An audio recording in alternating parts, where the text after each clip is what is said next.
round two of the annual spring town meeting.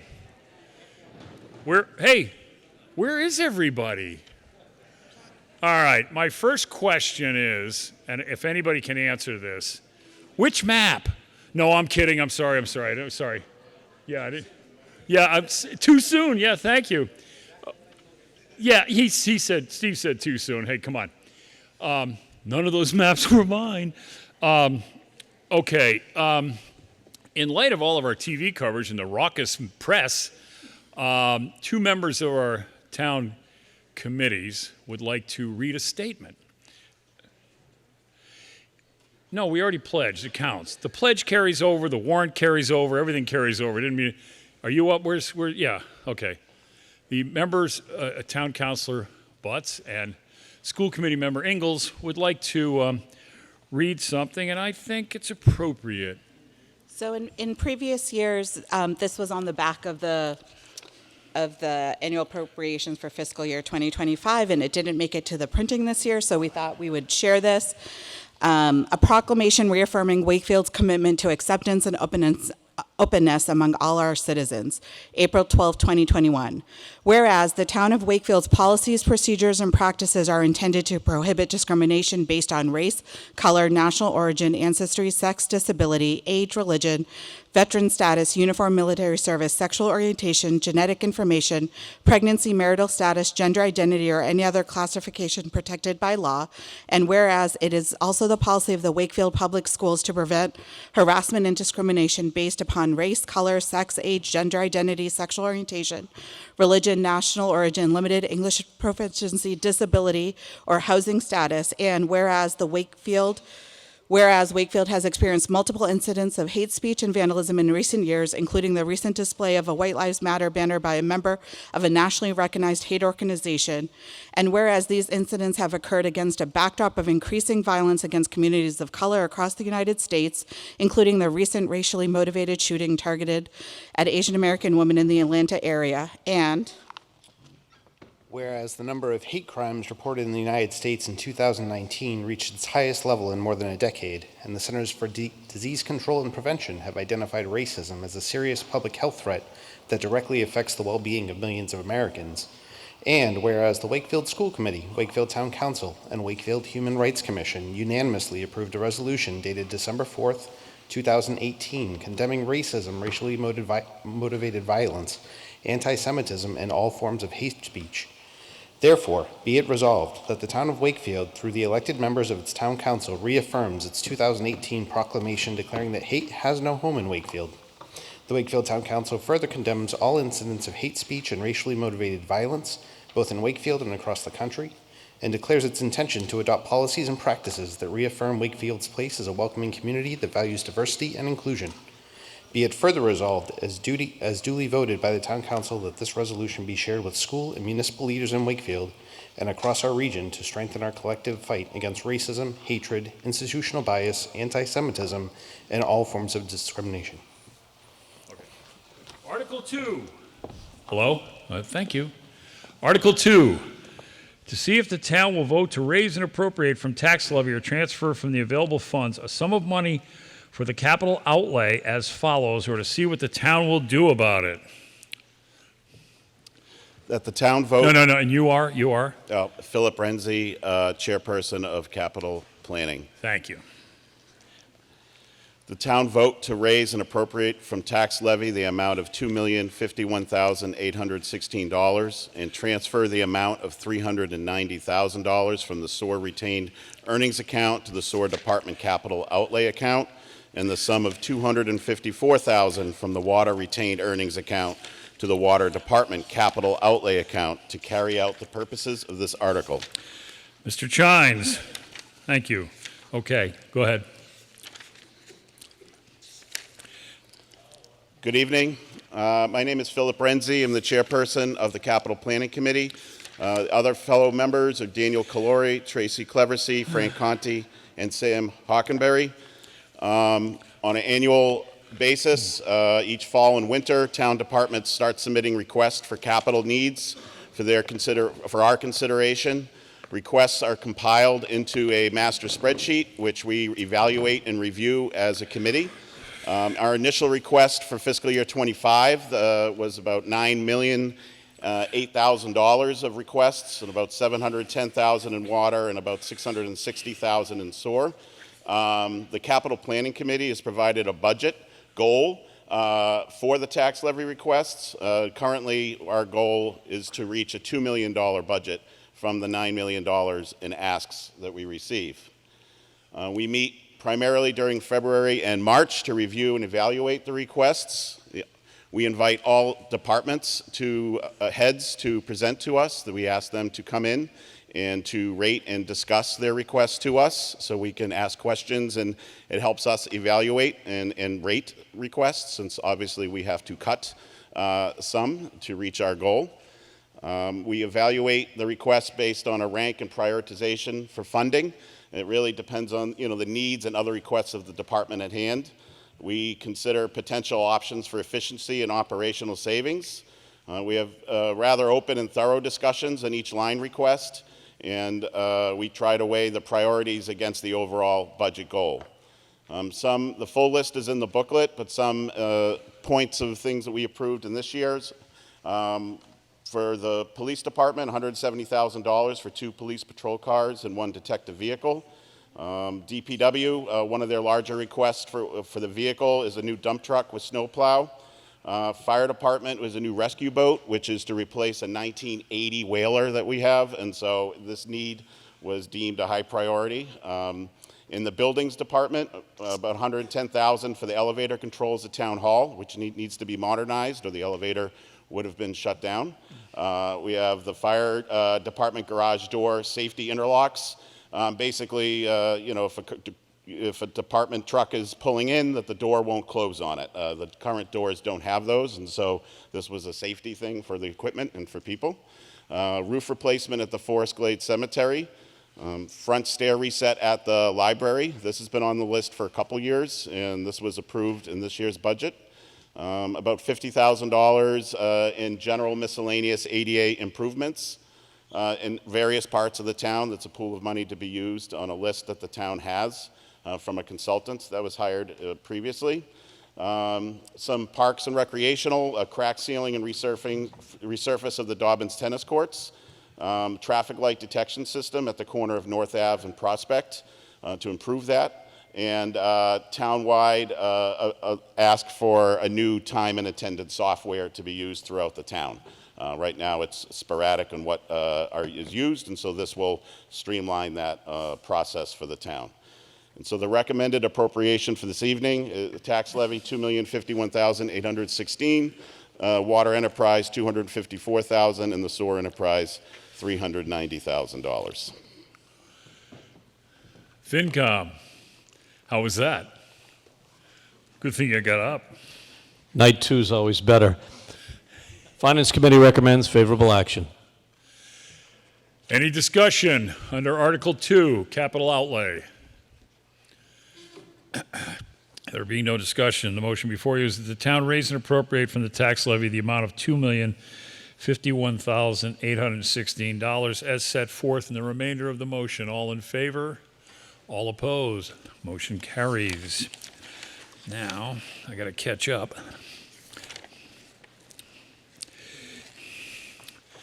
LJC. Hold on. We skipped a bunch. I got to find you. 8. I know it's 8. Page 28. Okay, thank you.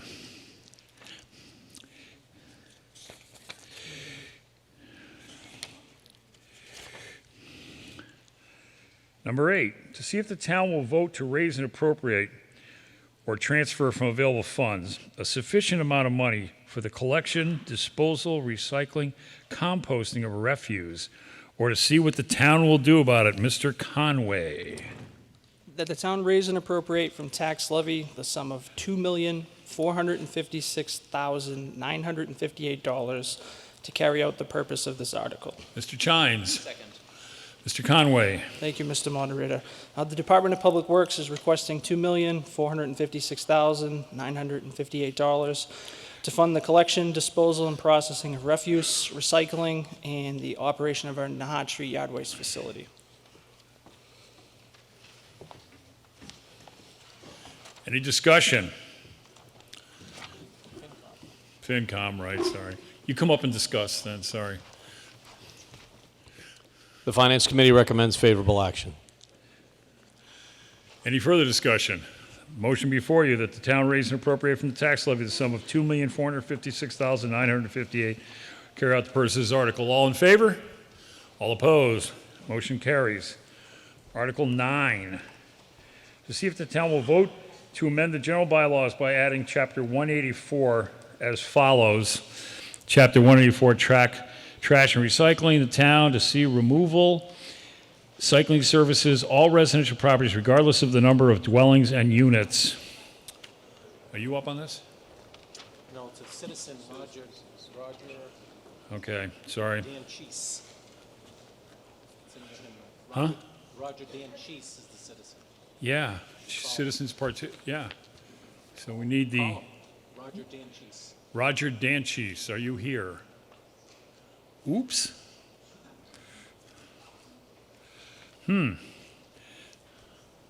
Mr. Mullen, advice?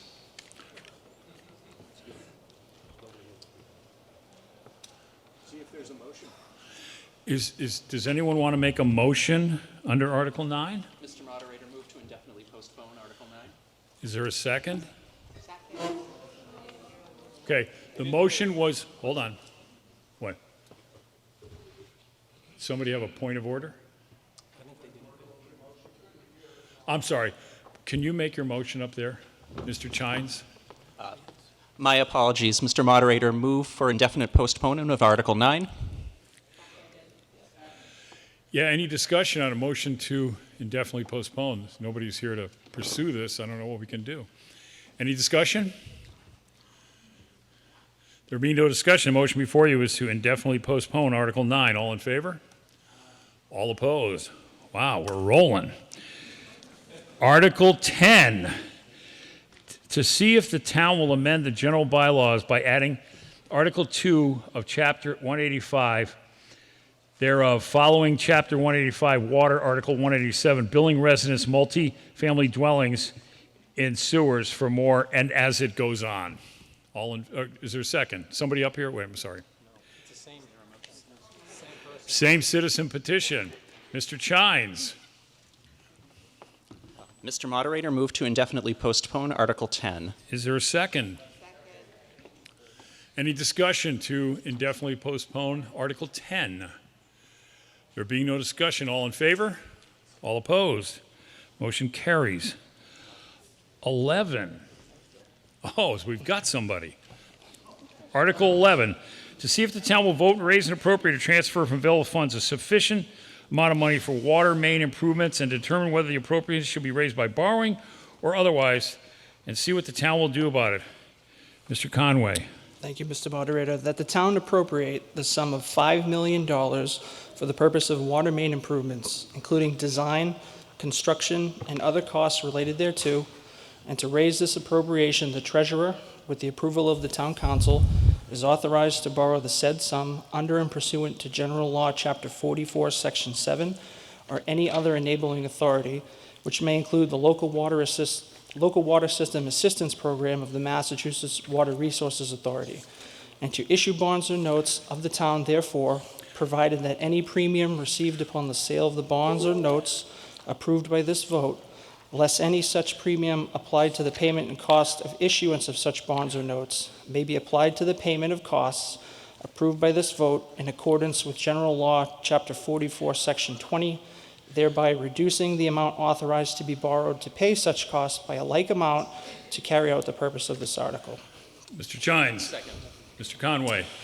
This article is to provide funding for capital water distribution improvements via infrastructure replacements at various locations throughout town in the distribution system. FinCom. The Finance Committee recommends favorable action. Any discussion on the motion?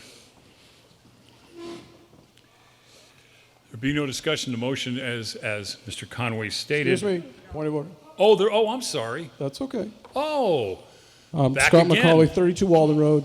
Do you happen to know approximately how many miles of water main improvements this $5 million will cover? So before putting it out to bid, obviously we don't have the funding to be able to do that. I estimate somewhere between 2.5 and 3 miles. We should benefit from a decent sized scope, so we're hoping that our linear footage is down. What I can tell you is that in our crosshairs is Main Street from Salem Street to Lowell, Aborn Avenue and Emerson Street, and then depending on what funding will allow, we'll maximize that based on what our capital plan dictates. So 2.5 to 3 miles or so? That would be the goal, yes. Yep. Okay, thank you. Just a quick question. Bob McLaughlin, And 376 you are? Water Thank you. Street.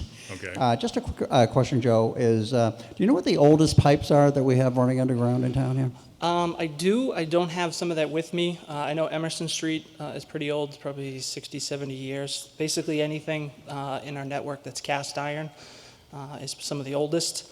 What we do, just for transparency, so we set out a rank and prioritization to our network. We look at material, fire flow, whether it's transmission, break history, criticality, and water quality, and then we grade everything. So I mentioned Main Street. If you take a ride, certainly around the lake, you'll see the water breaks that are happening there, so that's on the top of the list. But other than that, age is probably one of the top drivers outside of water quality. Very good. Just one quick other question.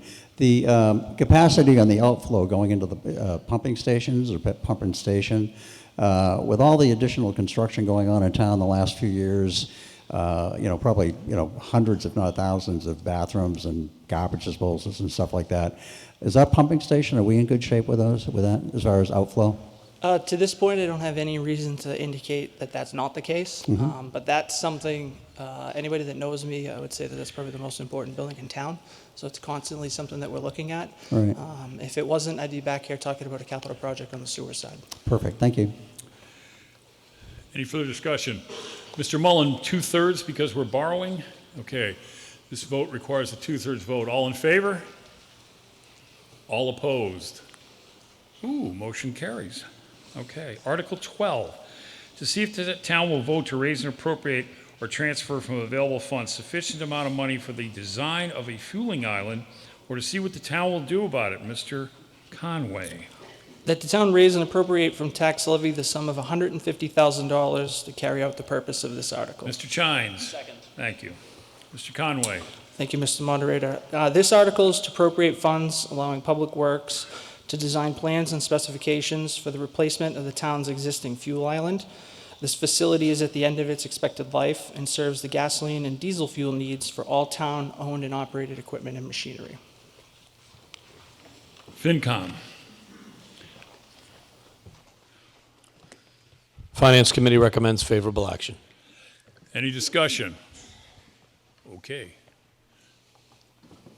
Deborah Fox, 12 Alyssa Drive. Can you tell us where this is going to be located? So that's what this is to fund. So we have the option of putting it back at 35 North Ave, which is a DPW facility, in kind. One of the obstacles to that is we know there's some soils that we have to dig through.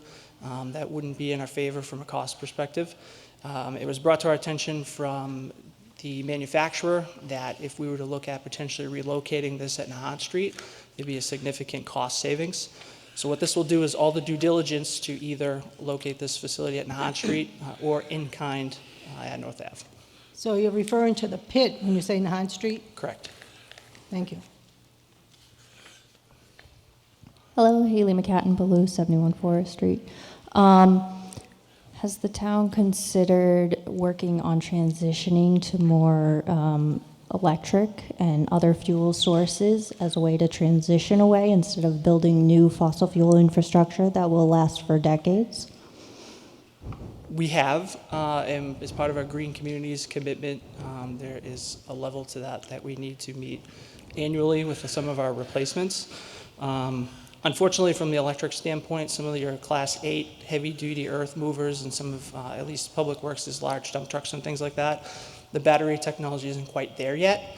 So the disadvantage of not having this in town is we essentially pay wholesale rate for gasoline and diesel fuel now. We would be paying whatever the commercial rate is.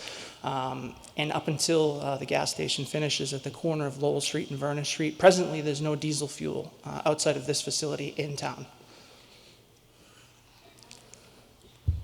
Other than that diesel fuel issue you just listed, what is currently wrong with whatever fuel station we have currently running? So it's 30 years old, and it's at the end of its warranty period. There's a life expectancy to these units. 30 years is about it. It's not in poor condition by any means, but it is at the point where if something were to go wrong with it, it won't be supported anymore. Okay. And is there a phase-out plan for gas and diesel? So presently what's dictated with green communities, and then the town has pursued a couple other avenues that might lay the path ahead for us. But for right now, this would be to serve more of an immediate need than a future need. So there's a plan to make a plan. There is a commitment as far as the Green Communities program is concerned with relations to replacement of vehicles and things like that. I don't have a plan to go completely electric because for some of the things that I would need to order, like I said, earth-moving machinery and things that are substantial in size, we don't have a battery option quite ready for us yet. Okay, thank you. Christopher Bossi, 89 Outlook Road. So I'm curious, you mentioned that the old fueling plant is 30 years old. Is that the typical life expectancy for a plant like this? If we built this now, would we expect this to stay in operation for about another 30 years? No. 30 years is basically what the warranty period is. And then once you cross that threshold, should there be any issues with it or things like that, we're basically on our own to try to figure out how to make that work. So it would become unsupported. Okay, so you think the new one would last more or fewer than 30 years? There's a 30-year warranty period on the new one. So Okay. it would be the in-kind. Okay, so basically it's an open question how long we would stick with the new one? As long as we need to. 30 years, as long as it's still serving us. All right, thank you.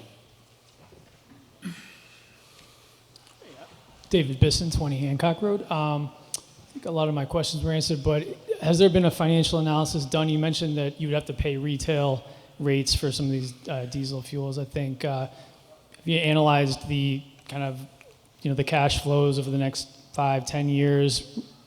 Comparing buying on the retail market versus the capital expense and the debt service and everything that might come with this, and the savings that you might be able to realize by wholesale. So generally, what I can tell you as far as long-term, I don't have anything related to that. Right now, we tend to pay about 40 cents per gallon cheaper for both diesel or gasoline.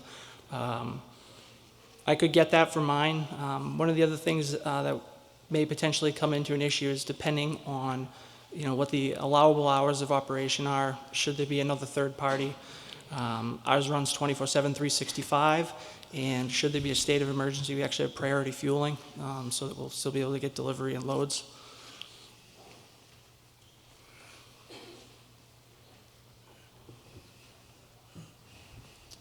Just a quick question. If the fueling station goes down at the DPW yard, and I know that that's on the wish list is to replace that facility, is the fueling, would that be in a location where it wouldn't be, have to be redone when the DPW building gets, basically when they put a new facility in? Excellent question. No, so the intent for this design, right now, we go from the tanks, the storage tanks, underground piping to a fuel dispenser. These would be all self-contained. So should Public Works get relocated, not to oversimplify it, but we would disconnect the electricity, crane them onto a trailer, and take them, wherever it is that we may be. Got it. Thank you. Just a minute. Anybody else first? Nope. 2 minutes. Just to follow up on the other gentleman's question, you said that you expect the new one will have the same 30-year warranty, but you expect to use it longer, correct? I would expect to use it for whatever the warranty period is. Anything outside of that, the vendors won't support it, so your guess is as good as mine. But it is still currently working, correct? It is. If for some reason it doesn't work, we may have to pivot and find an alternative fuel source, which could involve having to send vehicles out of town to get diesel fuel presently. Okay, I'm just curious why we're talking about spending a ton of money on something that is still working, even though the warranty is out. Things depreciate over the life, and this is depreciated to the point where it's time to have this conversation. Okay, thank you. Any further discussion? Motion before you is that the town raise and appropriate from the tax levy the sum of $150,000 to carry out the purpose of this article. All in favor? All opposed? Motion carries. Article 13, to see if the town will vote to implement a collective bargaining agreement between the town of Wakefield and Wakefield Clerical Town Hall, AFSCME Council, Local 317, for a period of July 1st, 2024 to June 30th, 2027, and to provide, therefore, that the town raise and appropriate or transfer from available funds a sufficient sum of money to carry out the purpose of this article. Mr. Mayo. Move indefinite postponement. Any discussion on indefinite postponement? We're not ready to bring the contract forward. We'll be bringing it back in November. All in favor? All opposed? Motion carries. Article 14. Hold on, I'm catching up on the three different movements. Okay, Article 14, to see if the town will vote to implement collective bargaining agreements between the town of Wakefield and the Lucius Beebe Memorial Library Staff Association for the period July 1st, 2024 to June 30th, 2027, and to provide, therefore, that the town raise and appropriate from tax levy or transfer from available funds a sufficient sum of money to carry out the purpose of this article, or to see what the town will do about it. Mr. Mayo. That the town vote to implement a collective bargaining agreement between the town of Wakefield and the Lucius Beebe Memorial Library Staff Association for the period of July 1st, 2024 to June 30th, 2027, and provide, therefore, that the town supplement the library personal services account by appropriating from tax levy the amount of $50,453.90. Sir, Mr. Chines. Thank you very much. Article 14 will provide contractual increases for our 21 very hardworking, helpful, and extremely pleasant library staff. Anybody who's been there knows how great they are. This is a 3-year contract that runs from July 1st, 2024 to June 30th, 2027. It contains cost of living increases at 2.5% per year, consistent with other unions, and adds 3 new steps at the end to be consistent again with other unions. This contract maintains the very popular Sunday hours. Also, the positions of custodial supervisor and library assistant technology have been upgraded. The contracts have been approved by the Board of Selectmen, Library Trustees, and Finance Committee. And may I say, for this particular union, it's kind of interesting, is that of these 21 union members, 8 of them have been with us for, a number of years, and the remaining 13, some of them are only been there for 1 to 3 years. So we think this contract will hopefully maintain these very helpful people and, give them a long history at the at the library. Thank you. FinCom. The Finance Committee recommends favorable action. Any discussion? There be no discussion. The motion before you is to appropriate the sums as set forth in Mr. Mayo's motion. All in favor? All opposed? Mr. Mayo, just for clarification, that was never part of the consent agenda, correct? No, it was not. Okay, just checking. All right. Article 15, to see if the town will vote to authorize the town council pursuant to General Laws, Chapter 40, Section 14, and any other applicable authority to accept an easement on the property currently known and numbered as 1 Hickory Hill, Wakefield, Massachusetts, allowing the removal of the existing walls along Greenwood Street and/or the rebuilding and maintaining of said walls entirely within the lot lines of said property. To see what the town will do about it, Mr. Renaud. Good evening, Mr. Moderator. Bill Renaud, Town Engineer. I move that the town raise and appropriate from tax levy the sum of $1 to carry out the purpose of this article. Second. Article Thank you. 15 will authorize the Yeah. town to accept a 10-foot Thanks. wide easement located at the number 1 Hickory Hill Road parcel to allow for future installation of a sidewalk and retaining wall along the parcel's Greenwood Street frontage. I'd be happy to answer any questions on Article 15. FinCom. Got ahead of yourself there. Finance Committee recommends favorable action. Now, does anyone have any questions?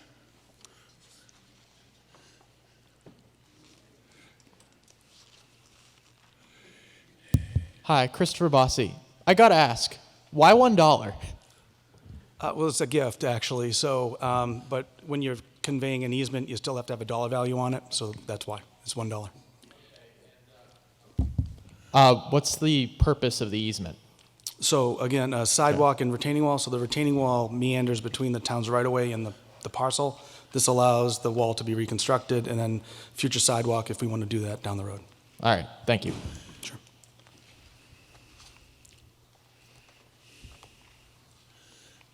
You're saying, I'm sorry, Deborah Fox, 12 Alyssa Drive. You're saying the town is going to go probably spend, I went down and looked at the wall, it's quite large. Mm-hmm. So we're going to spend $20,000 or $30,000 to put a wall up on private property? So the wall, the ownership of the wall, whether it's town or private, is in question. If we were to want to install a sidewalk, we would need to move that wall. This provides us the ability to do that. Yeah, but we don't have to do it now. Do you have any intention of putting a sidewalk up there now? So as part of the bike and ped plan, there was a section that looked at a potential shared use path on Greenwood for a small section right there. As we were developing that bike and ped plan, I saw this as an opportunity when they went to the ZBA to get the easement to allow that to happen. Well, personally, I'm against it. I went down to look at the wall. To me, that's an ownership problem. They own the land. The wall's appears to have been in a mess for years. So I don't see why the taxpayers should have to step in now and fix somebody's private property if it's going to remain within their property line. Again, the question is whether or not it's town-owned, or if the town installed it, or if the owner at some point of the parcel did. So this happens a lot, where we have an ownership question. So this allows us to be able to reconstruct it, to move forward with projects that the town wants to do. I still disagree using town funds for it. Thank you. Scott McCauley, 32 Walden Road. So you're saying it's for a 10-foot easement? Mm-hmm. Correct. So I also looked at the wall. If there's a question whether the wall is on town property or not, then it should be surveyed. There's already a sidewalk there from what I can see, so I'm not sure why we would be spending $1 to have to pay, as Debbie mentioned, maybe $30,000 to fix a wall which might be owned by the property owner. So again, the wall meanders between the properties. So we do have a survey. It shows that the wall is on the town property as well as on the private property. And there's a potential for a project that would bring a shared use path between the tracks and on the right-hand side of, I guess if you're looking at the northern side of Greenwood Street. So this allows us to do that. It costs $1. We would be coming back to appropriate any money for that if that project was to move forward. At this point, we don't have any plans to.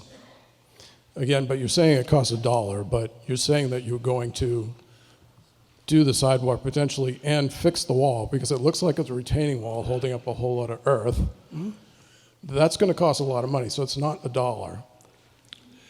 For the purposes of this article, it's $1. Understandable. Okay. But it's going to cost us, based on what they're asking to do in this area, it's going to potentially cost a lot more. And I think the landowner is probably happy to give the easement so he doesn't have to pay for the wall, because there's a question whether it's a town or his. And if there's a question, the town should probably have it surveyed, because if it is all the owners, then I don't see why we're doing this. So it has been surveyed. That was part of the application that came to us. The wall's on both properties. Okay. So the But question is... But you had mentioned earlier that you Let weren't him finish. sure whether it was on... Let him finish his statement, Mr. Sorry, go McCauley. Right. So again, the wall is on both properties. For us to research this and determine who owns it, it would be virtually impossible. This happens all over town. We have plenty of walls that we have to maintain and reconstruct that are on property lines like this. We run into issues with not having easements, so I'm trying to be proactive with this article so that in the future, if we choose to install a sidewalk there, we have an easement that allows us to widen it and have a retaining wall there, which would be in the public interest. So, but earlier in your statement, you said you weren't sure whether it was on town property or not, and then you just said that you had a survey done, and part of it is on town property, so I'm just confused by your statements. No, I didn't say whether it's on property or off property. What I said is ownership was the question. So it's questionable who owns it because it's on both properties. So, the right of way and the private. So there's already a sidewalk Let him finish. There. Yep. Let him finish his answer. Yep. Okay, but so the wall is within the Greenwood Street right of way, and it's also on the parcel. So I'm sorry, I understand he's speaking, but I also realize that it was my 5 minutes at the microphone too, Mr. Moderator. So there's already a sidewalk You have there. to let him finish his answer. Well, you just interrupted me, so I'm sorry. Yes, I did. It's my job. There's already... Thank you. Proceed. There's already a sidewalk there, is there not? On the other side of the street, there is. From when I went and looked, that if you turn off of Greenwood Street up, on the right-hand side is that whole entire property, There's a small stretch of sidewalk there, but the rest of it doesn't have it. Well, I went by the sidewalk and went all the way up the street, so I'm confused. So I'm voting no on this because I don't think that we should pay for private ownership to have a wall done, so, but thank you. Yeah, a couple questions. So did you guys... You are, and you are? Good point. My name's Andrew Obchinsky, 11 Shady Avenue. Did you guys happen to value the land that would be absorbed by this easement? Value the land. Yeah. We didn't have to because the property owner was willing to give it to us as part of a ZBA decision. But I mean, if we know, if we're trying to gauge the cost of this wall, I'm trying to gauge what the benefit to the town is beyond, what the dollar value benefit to the town is. Was there any estimate made at all, or is it's just? There wasn't. This is kind of planning ahead. Okay. So, yep. And then to what extent would the owner of the land bear the cost of the wall if things were to remain as they currently are, if we don't pass this easement? I don't believe they'd touch it at this point. So but they would not have any responsibility to repair it as it currently stands. Again, so I think I answered this question previously. So it's within the right-of-way and on the private property. So the ownership is in question, and for us to research that is basically impossible as to who installed it, when it was done, why it was done. Well, the wall is, the wall is not really the question here, right? The question is where the wall is in relation to the property line. And if you're saying that the property line cuts in between the wall, does the current owner bear any responsibility to repair their portion of the wall in the event that the wall needs to be repaired, say for a public safety issue? That's a good question. I would say, at this point, yeah, I would assume that they would have some responsibility, but again, to actually do the construction, I think you're oversimplifying how you'd be able to, you can't do a small piece of wall by one person and then come back in and do the town section of the wall and then when it meanders back on. It's just not practical. So but you can apportion value. Potentially, sure. Thank you. Any further discussion on the motion under Article 15, the easement? Okay, this requires a 2/3 vote, correct, Mr. Mullen? The town raise and appropriate from the tax levy $1 to carry out the purpose of this article. All in favor? All opposed? Motion carries. I got to count this? Here we go. Tellers, you're up. Right, easement. Yeah, okay. Okay. All in favor, raise your hand until you're sure your vote has been counted. Huh. Yeah, I thought, yeah. Oh, okay. Yeah, okay, yeah, no, I got you. I forgot that one. I have most of them down. Oh, yeah, it is by statute, yeah.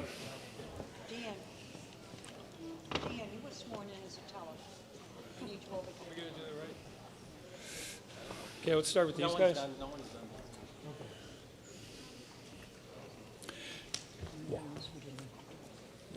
I didn't think you had to on this one. I mean, I didn't think you had to count it on this one. I forgot about a statute, so, yeah.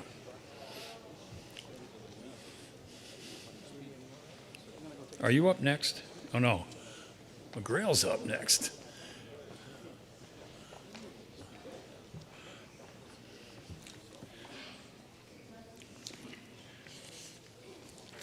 Oh, no, we already.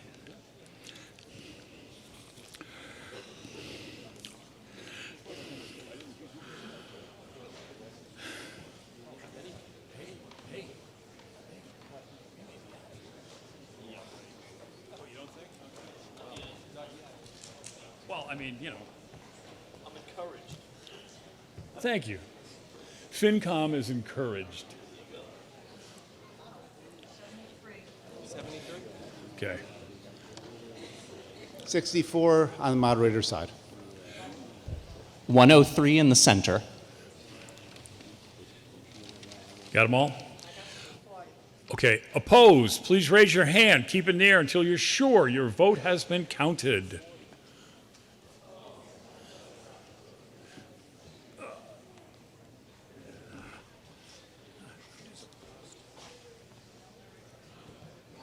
It's not cross-examination, it's ask a question.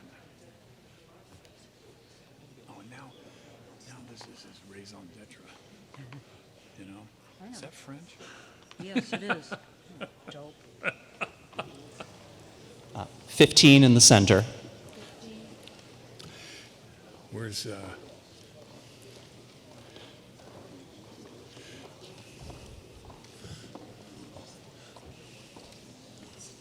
9 on the moderator's side.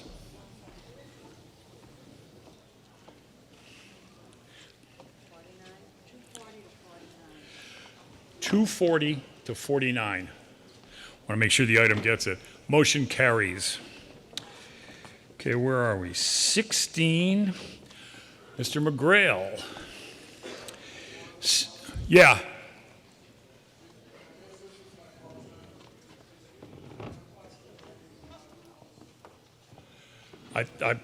Anybody out of town is over here, right? Yeah. They were instructed when they came in by the tellers. That's okay. Thank you.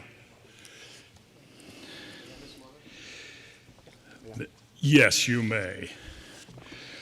All right. Article 16, to see if the town will vote to amend the zoning bylaw, Town of Wakefield, Amendment 190-40B for the zoning bylaw for self-storage facility as it then reads for 2 pages. Mr. McGrail. Mr. Moderator, I move that the town amend the zoning bylaw of the town of Wakefield as described in Article 16. Mr. Chines. Second. Mr. McGrail. Mr. Moderator, I am helpless without my PowerPoint. Okay. All right.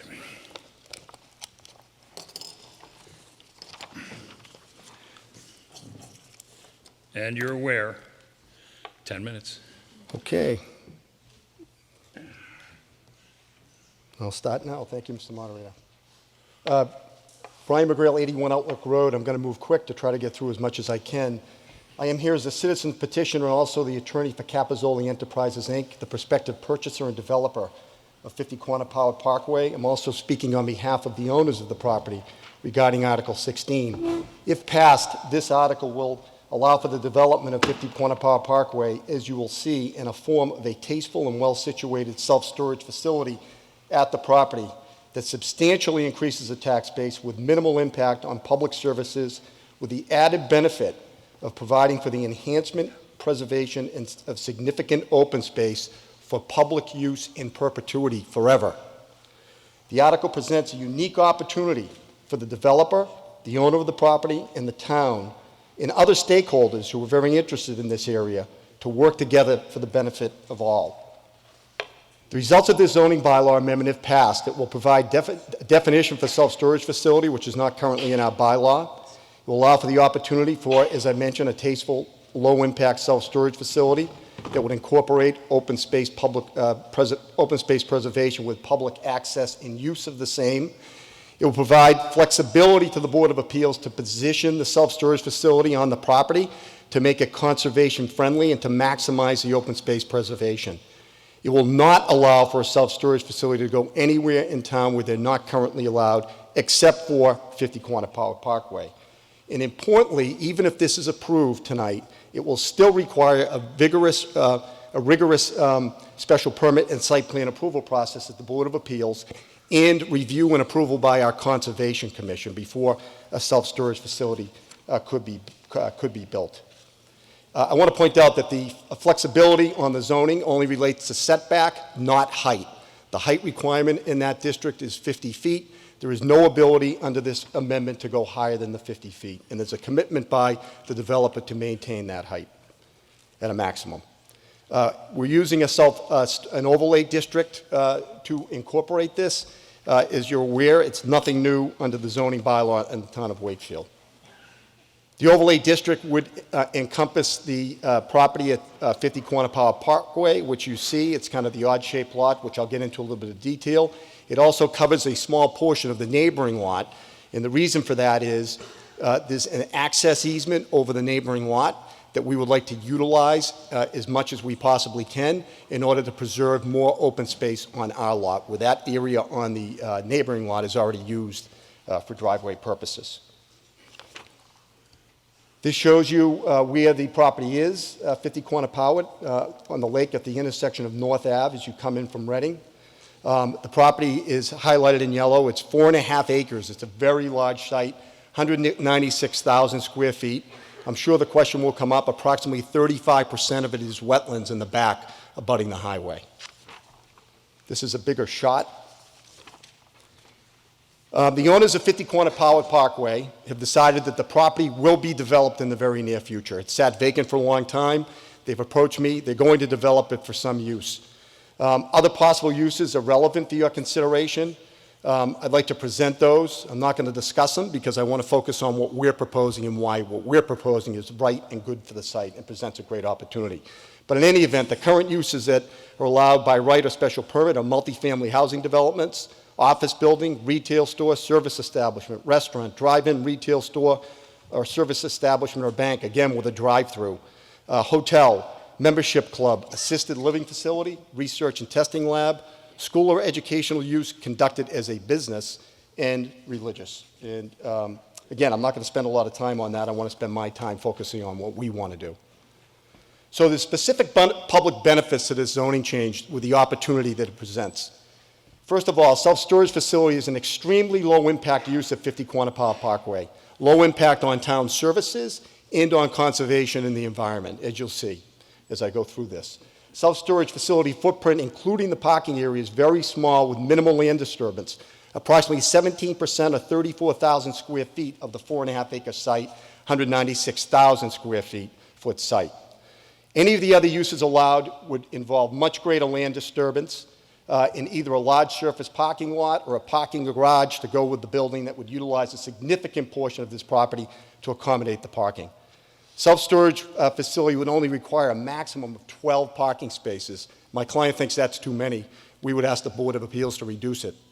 A significant portion of 50 Quantipower Parkway, and this is really important, would not be needed for self-storage facility, and it would be preserved and protected as open space in perpetuity, forever, and allow for public access and use of that open space land. The open space could contain amenities such as walkway, gardens, benches, constructed and maintained by the developer. This component would be entertained and accepted as conditions from the Board of Appeals and the Conservation Commission during approval process. Self-storage facility will be located towards the rear of the property near the highway and not near Lake Quantipower Parkway or the lake.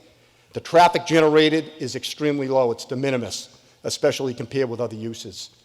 There will be minimal light impact for the self-storage facility. The hours are 6 to 9. There's no need for lighting, just for people to get in. They're not looking to shine lights on the building and show it. The tax base for the self-storage facility would be a commercial tax rate and extremely positive for the town. Currently, that property generates as a vacant lot $50,000 a year. I've spoken with the assessor. It's anticipated to be $200,000 north once the facility is built. And importantly, in conjunction with that tax increase, there'll be little or no impact or demand on public services, fire, police, and certainly no school children coming into the system. It's a virtual moneymaker for the town. A commitment is being made tonight for both of my, my developer client and the owner, that there's a commitment if a self-storage facility is built that we'll work with the town and the stakeholders on the layout and design of the public use of the open space and on the design and colors and materials of the building. The goal is to make it not look like a self-storage facility. The goal is to make it just fit in and blend in with the area. And lastly, there's a big need for self-storage facilities in that area, especially with the multifamily developments that are there and being built. This is a conceptual site plan that shows how this would fit potentially on the site. And I mentioned in the back, it utilizes a very small portion. You can see the left side is where the parking would be. And notice the loading is on the left side of the building, not facing Quantipower Parkway. It's inside. There's no outside storage here. There's no outside deliveries. Everything happens inside the building. Notice the significant open green space to the left that can be preserved and never be built on. There's a commitment that no building would ever go there, and that's where the open public space would go. This is a bigger shot.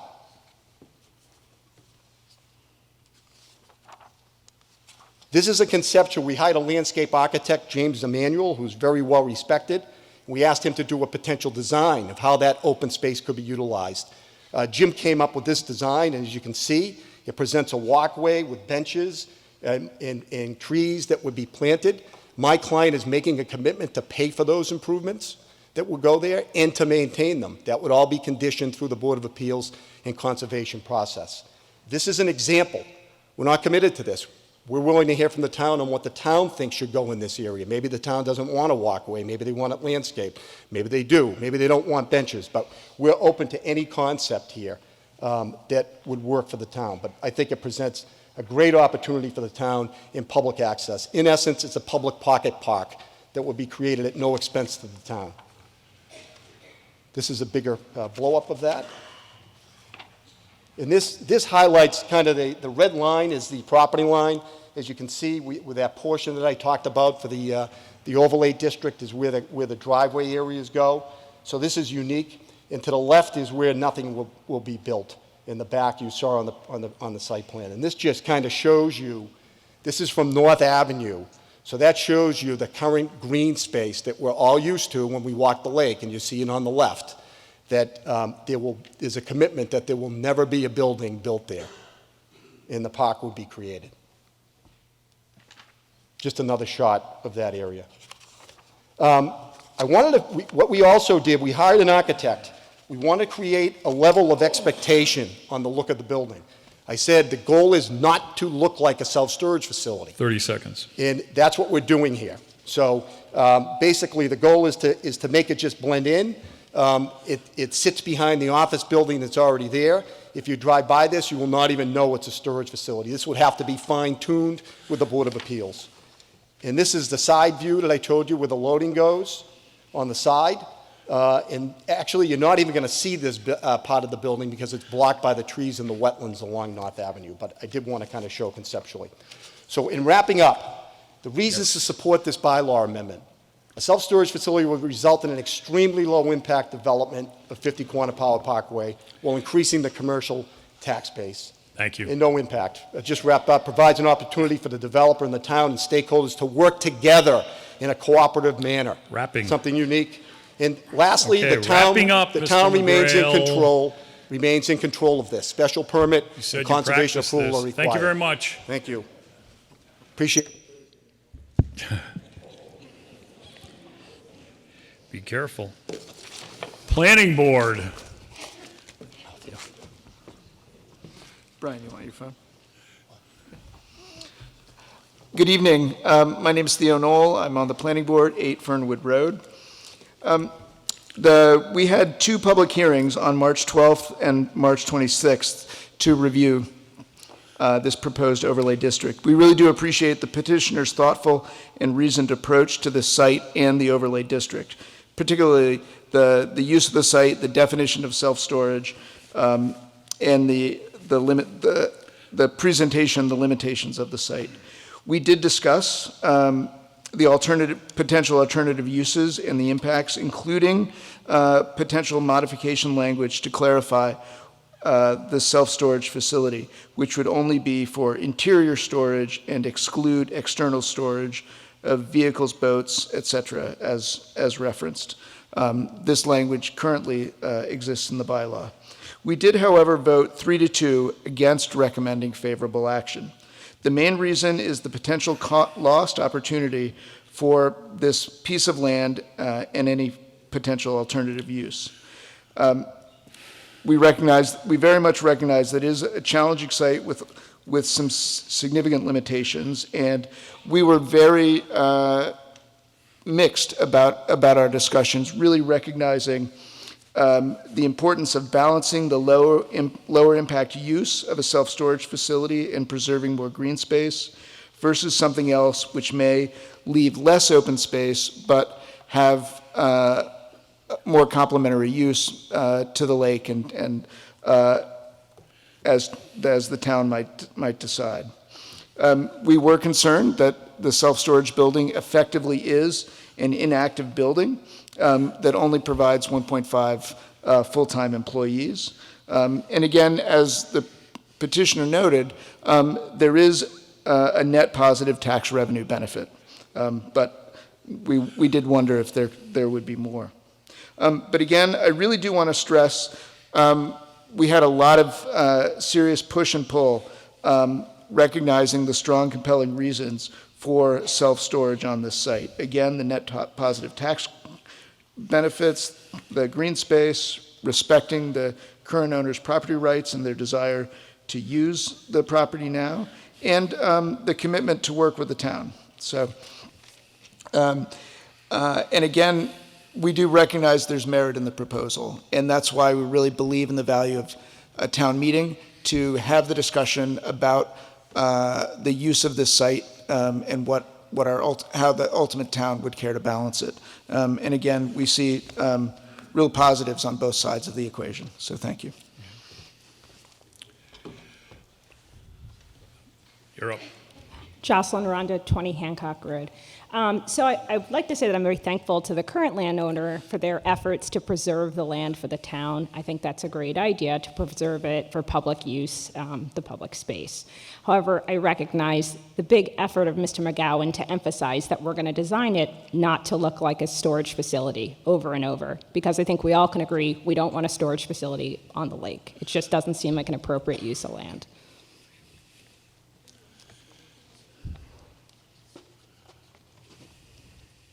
Hi, Bob Mitchell, 6 Balding Street.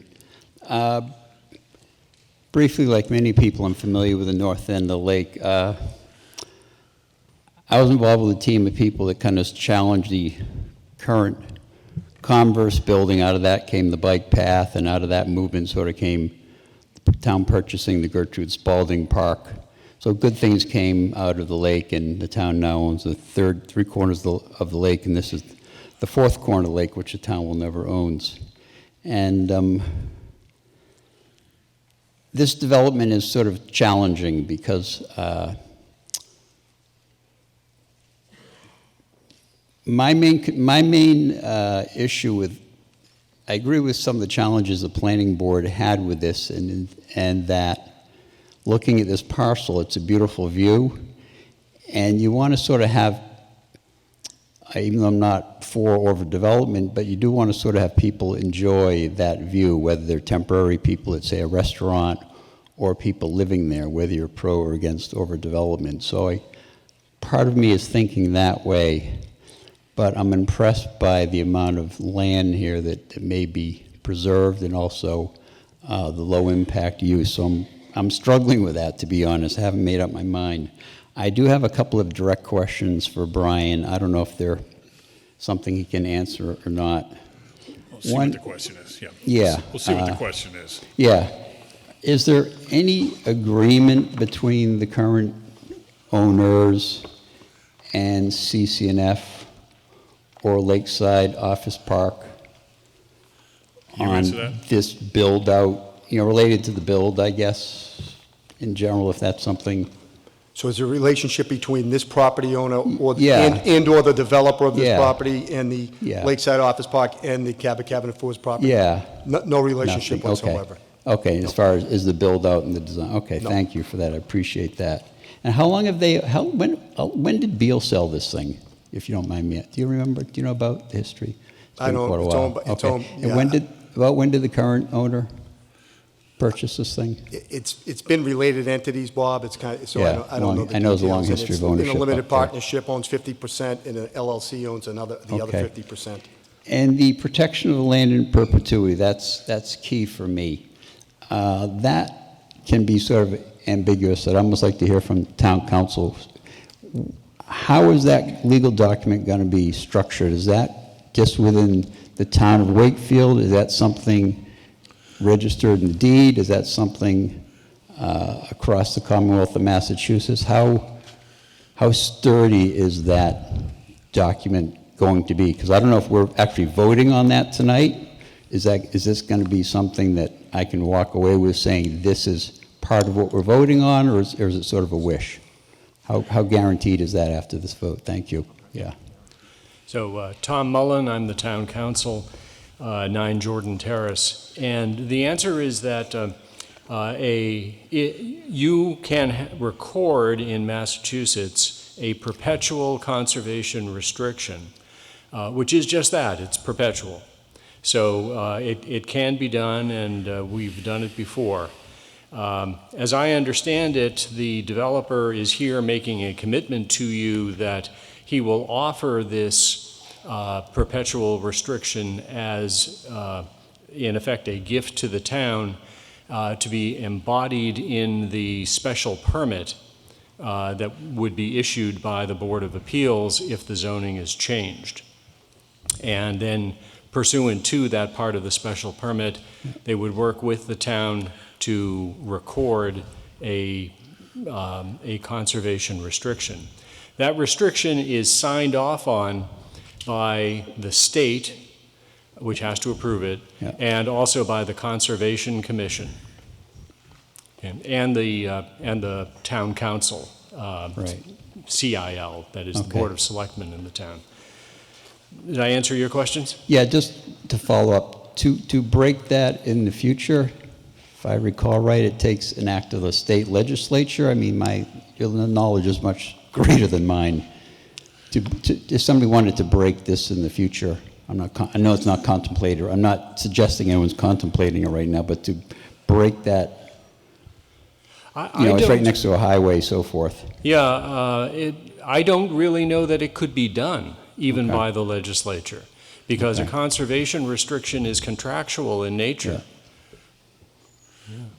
I thought the state legislature could break those by eminent domain taking, that type of thing. I mean, it's right next to a highway. Well, you're right that the state can take property by eminent domain, just as the town can. Yeah. But then they have to compensate the parties from whom the property is taken. Okay.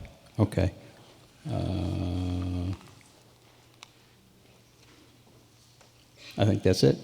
Thank you very much.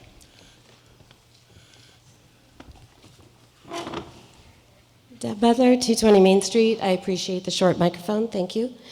I don't have the same eloquence. Assume that I thanked everybody for everything they did. Substantial increase, 50,000 to 200K in tax revenues, $150,000. That's not substantial. I'm not clutching my pearls over that. Thank you. The conservation land, that's great. Again, I sound disrespectful. I apologized. But it is wetlands, so there's a certain amount of conservation that's going to happen no matter what. The usages that you described that we're not going to talk about these. We're talking about what we're here to talk about. So, and then leading with multifamily. That feels like a threat. So there's already a lot of stuff that's being built right next door.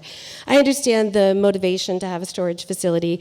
The idea that, we are woefully underrepresented with storage facilities. We have Audubon Road, we have Water Street. We also don't have people working from home anymore. A lot of people have gone back to the office. Storage facilities, if you check the rates on rentals right now, they're lowering their rates. There's plenty of storage facilities. They all got built up during the pandemic. So we're not desperate for storage, but thank you for that. Other usage that could be there that we weren't going to talk about after we get past multifamily is things like restaurants, things like retail. So right now we are building all of these units at the head of the lake because we didn't develop it with anything else. And as somebody said, I want to say when they were running for town council, something about people taking a right out of the parking lot and heading over to Reading and going to Starbucks. So it sounds like we have a great opportunity, if we are going to develop this land, to do something that would benefit the town. So we have a gateway coming into the town. Right now we have a beautiful car dealership on one side and Converse that's now knocked down and a bunch of stuff that's going to block everybody's view in the wind off the lake, so no one's going to sail. But whatever, those developers were telling us what they did too. Sorry. Anyway, there's plenty of other things we can put there. So, and if we can change the zoning, this is what I think is great. If we can come and change the zoning to add, that we can add a self-storage facility, then I assume there can be another future article that we could change the zoning to remove the usage of more multifamily housing there. Thank you.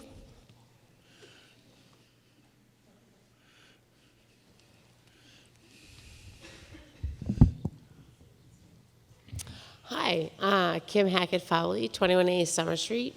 Excuse me. I think that this is a good proposition for everybody, as if we fight development, I've been there, I fought development, and if we fight this, eventually, the people that want to build on this land, they're going to put a 40B up. So the question is to everybody in this auditorium is, do we want a storage facility where there's less traffic? It looks like it's going to be nice, and I have faith in the planning board and the zoning board that it will look nice and it will look not like a storage facility. Or do we want a 40B unit that will have more people, more cars, when we already have 440 units going up right down the street on Quantipout Lane. So what's the lesser of two evils? I think a storage unit will be okay, and from my understanding, we're going to get a park out of it as well. Correct, Mr. McGrail? It's a yes, no question. Yes. There you go. All right. Thank you. So we get a park. So the people that will reside at 440 units will have a park. Thanks. Okay.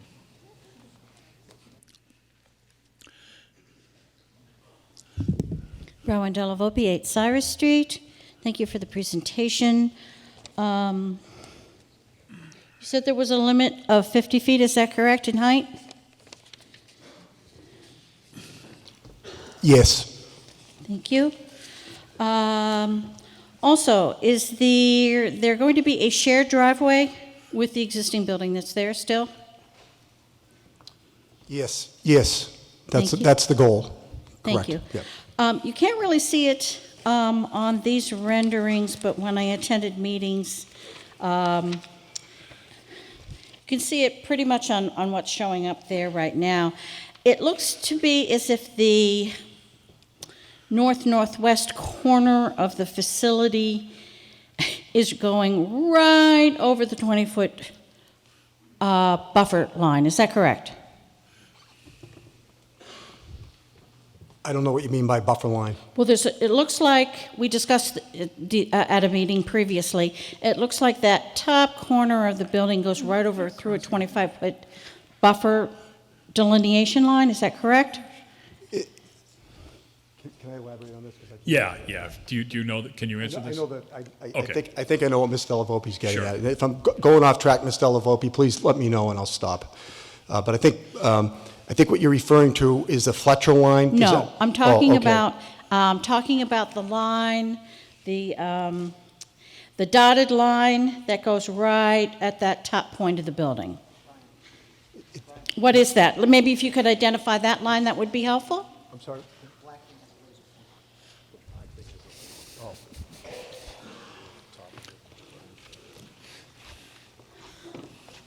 The problem's not with the laser pointer, it's with my eyesight.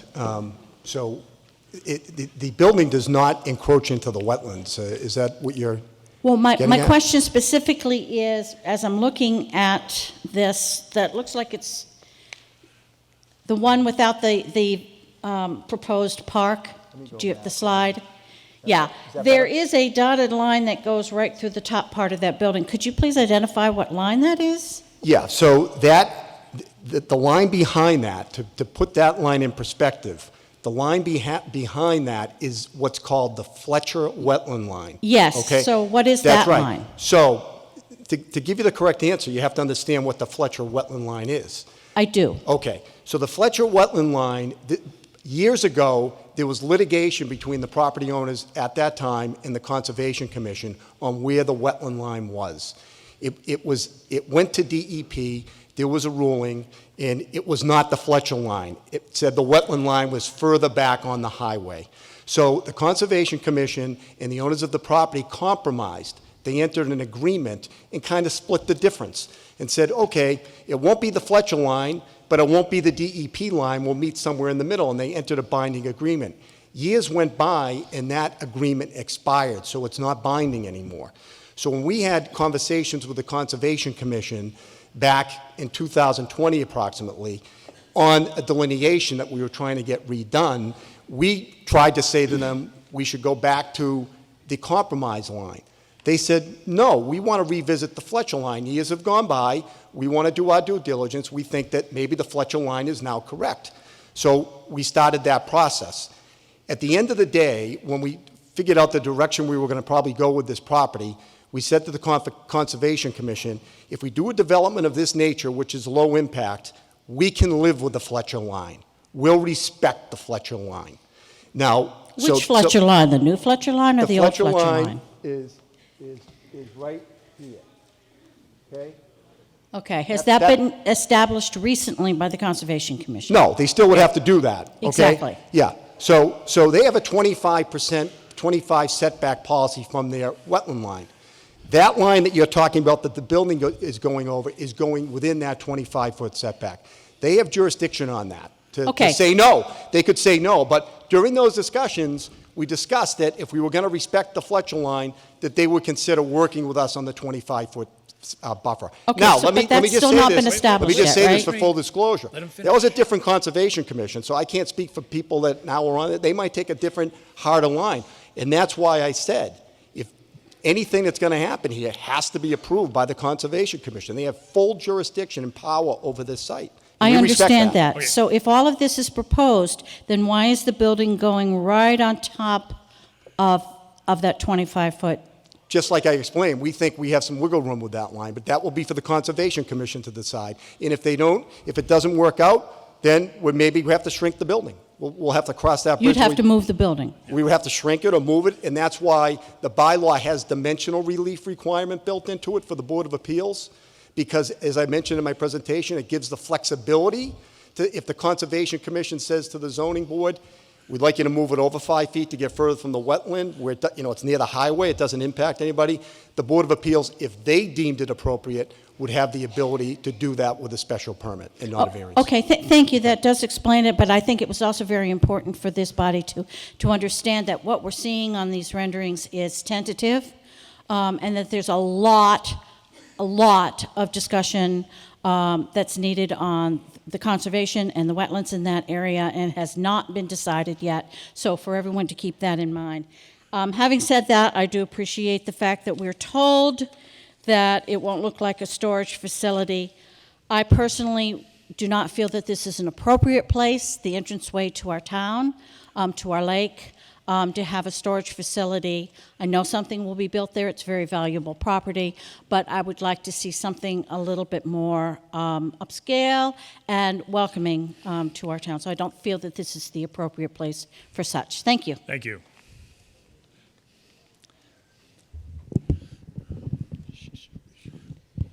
Hi, Christopher Bossi. I'd like to start and preface this by saying that I do believe I support this article, but I do have a couple of questions for Mr. McGrail. So I just wanted to start off by asking about this property. So you mentioned at the beginning of the presentation there are a number of potential uses that the developers could have gone with instead of this one, and that are already zoned for, so they wouldn't need to do this sort of thing before the town meeting that they are right now.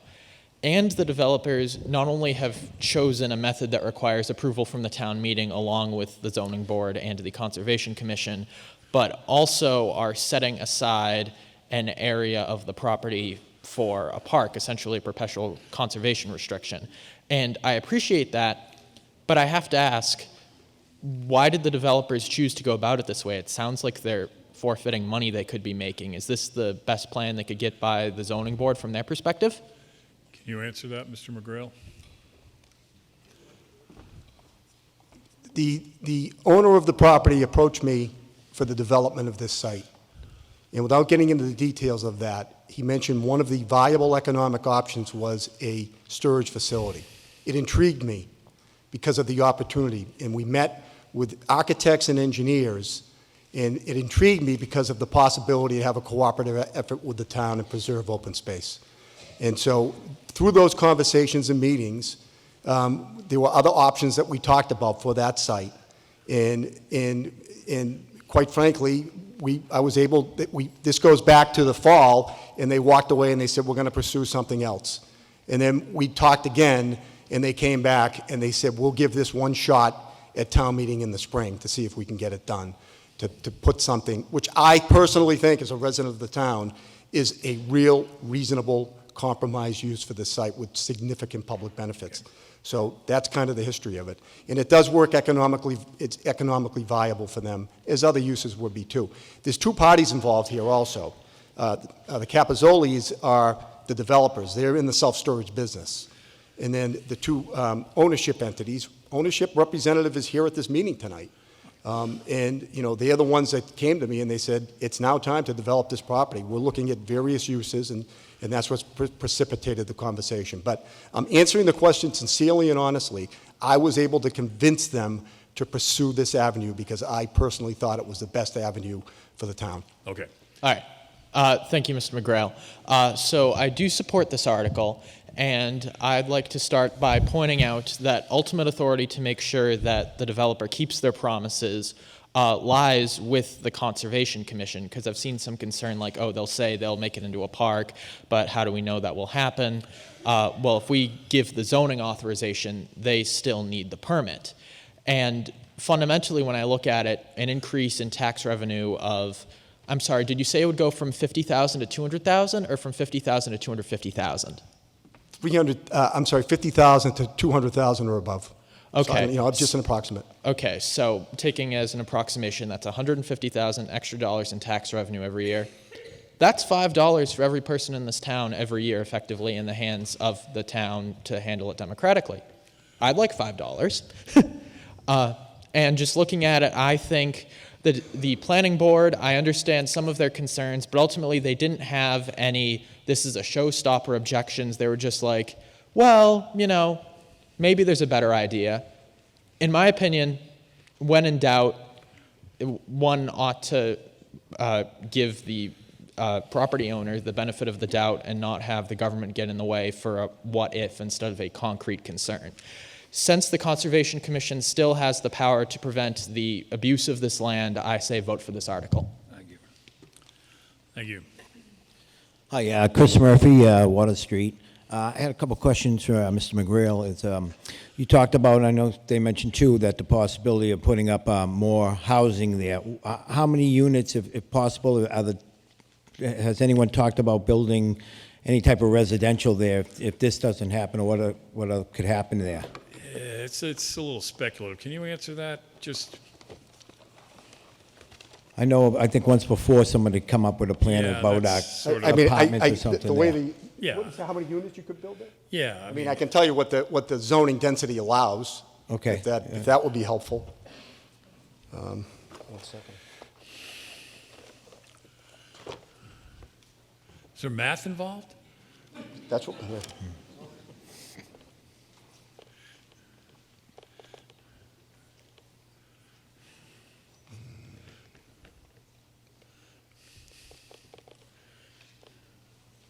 So the density calculation would allow 163 units. With a 50-foot height limitation, I don't see that you're going to get 163 units on that site. And that being would very require a honest with big town meeting. parking lot also taken up. Yeah, and a lot I of the- think, and that will require a parking structure in addition to the building. You'd need a parking garage, which could be done. But in any event, with the wetlands limitations and the size of the site, that's what's allowed. It's somewhere south of that. I don't know where the number is. Could a 40 be allowed there and also change the height restriction to a building like that if that was allowed, if someone If you tried know to do briefly. Well, a 40B, it can be allowed anywhere, and a 40B does not usually have to go by zoning, so they could go higher than 50 feet, probably. I mean, as we know how the state reacts to 40Bs, so Thank you. it will Thank probably you. be able to go Thank higher you. than 50. Thank you.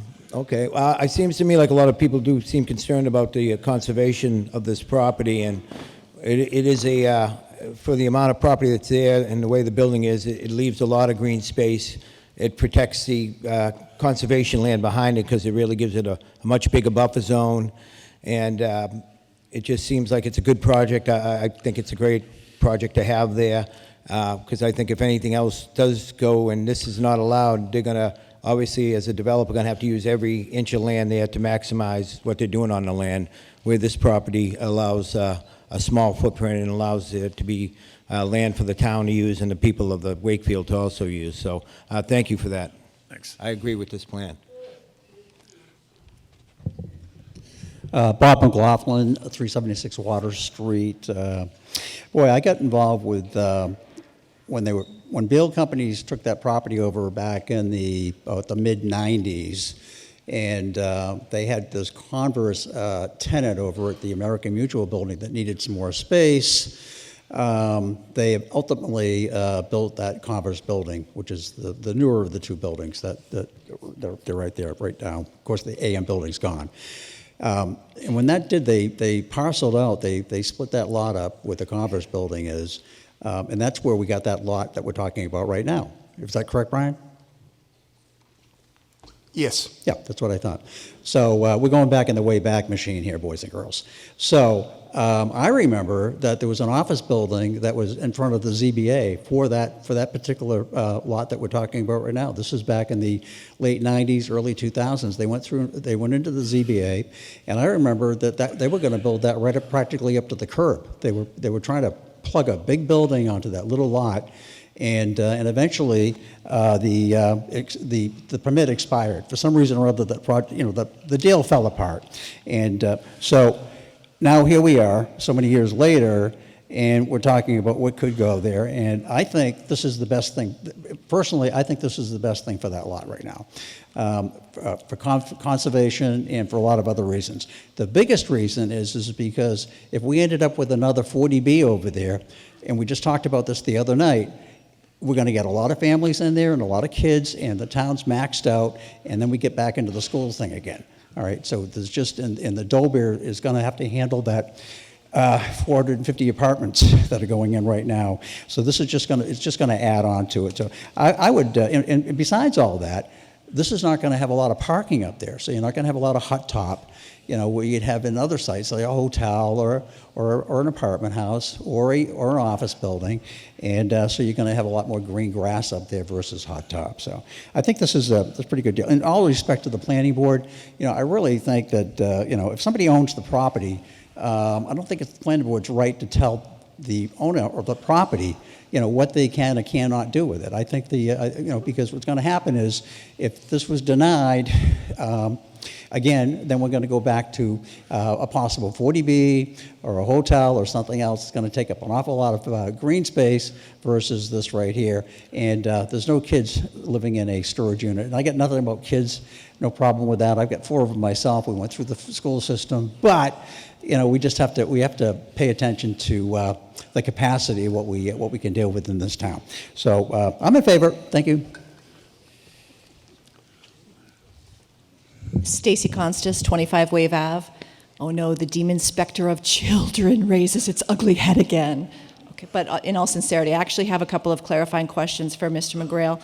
So we heard a lot from you this evening about a commitment to maintain the open space, and I think you indicated earlier that that was going to be in the form of a deed restriction, because I'm trying to figure out if this is a district, if we declare a district, what's to prevent, in a handful of years, another self-storage facility from wanting to build on that available space? Yeah, good question. So on behalf of the developer and on behalf of the owner, more importantly, I'm making a commitment tonight to the town publicly that if a self-storage facility is applied for there, it is going to be right in the area that it's situated, not up front, and there is going to be a tender in the application process of the open space that we talked about in the commitment for the public access and use to that space. Okay. Now, that only goes, I want to be clear, that only goes for a special self-storage facility. So if this property goes in a different direction, a different use, that is not a commitment. It's only for self-storage facility use. And did I hear you say that other self-storage, because of the declaration of this as a district, other self-storage that's to be proposed to be built in the town would have to go in this district? No. No. Okay. Okay. No. And then, did I also hear you say that this is not going to be open after 6 p.m. at night, so you wouldn't need lighting?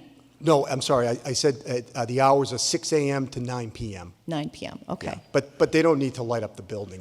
They're not looking to, when the building is full, they don't need to advertise the building. It serves its purpose. It's full. They're not looking to attract Right, but most people want to get in when they want to get in. Yeah, There's but self-storage facilities. 6 to 9 are their hours. Okay, there's other Yeah. self-storage facilities in town that offer 24-hour access, so We're making a commitment to that. Okay, thank you. Bill Marullo, 4 Carl Road. I'm just curious, why is it a zoning change versus a variance within that zone to the existing allowable usages? Mr. Mullen.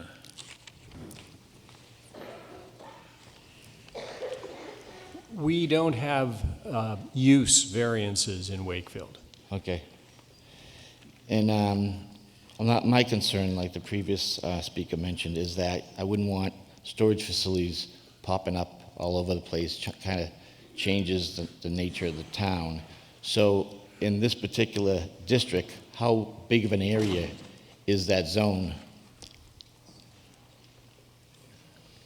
It's just this property, right, Brian? Yeah, I'll go back. Yeah, it's just this property. Okay. It's just this property, sir. Yeah. In the little portion of the property next door for access. Yeah, no, that's fine. So, like I said, I understand the planning board is against it. There is higher use for different allowable forms of development, but more taxes doesn't necessarily mean that we're going to get any tax relief or the existing residents are going to get any benefit from an increased revenue stream at that site. I think I would vote for it because as a practical matter, it is going to get developed.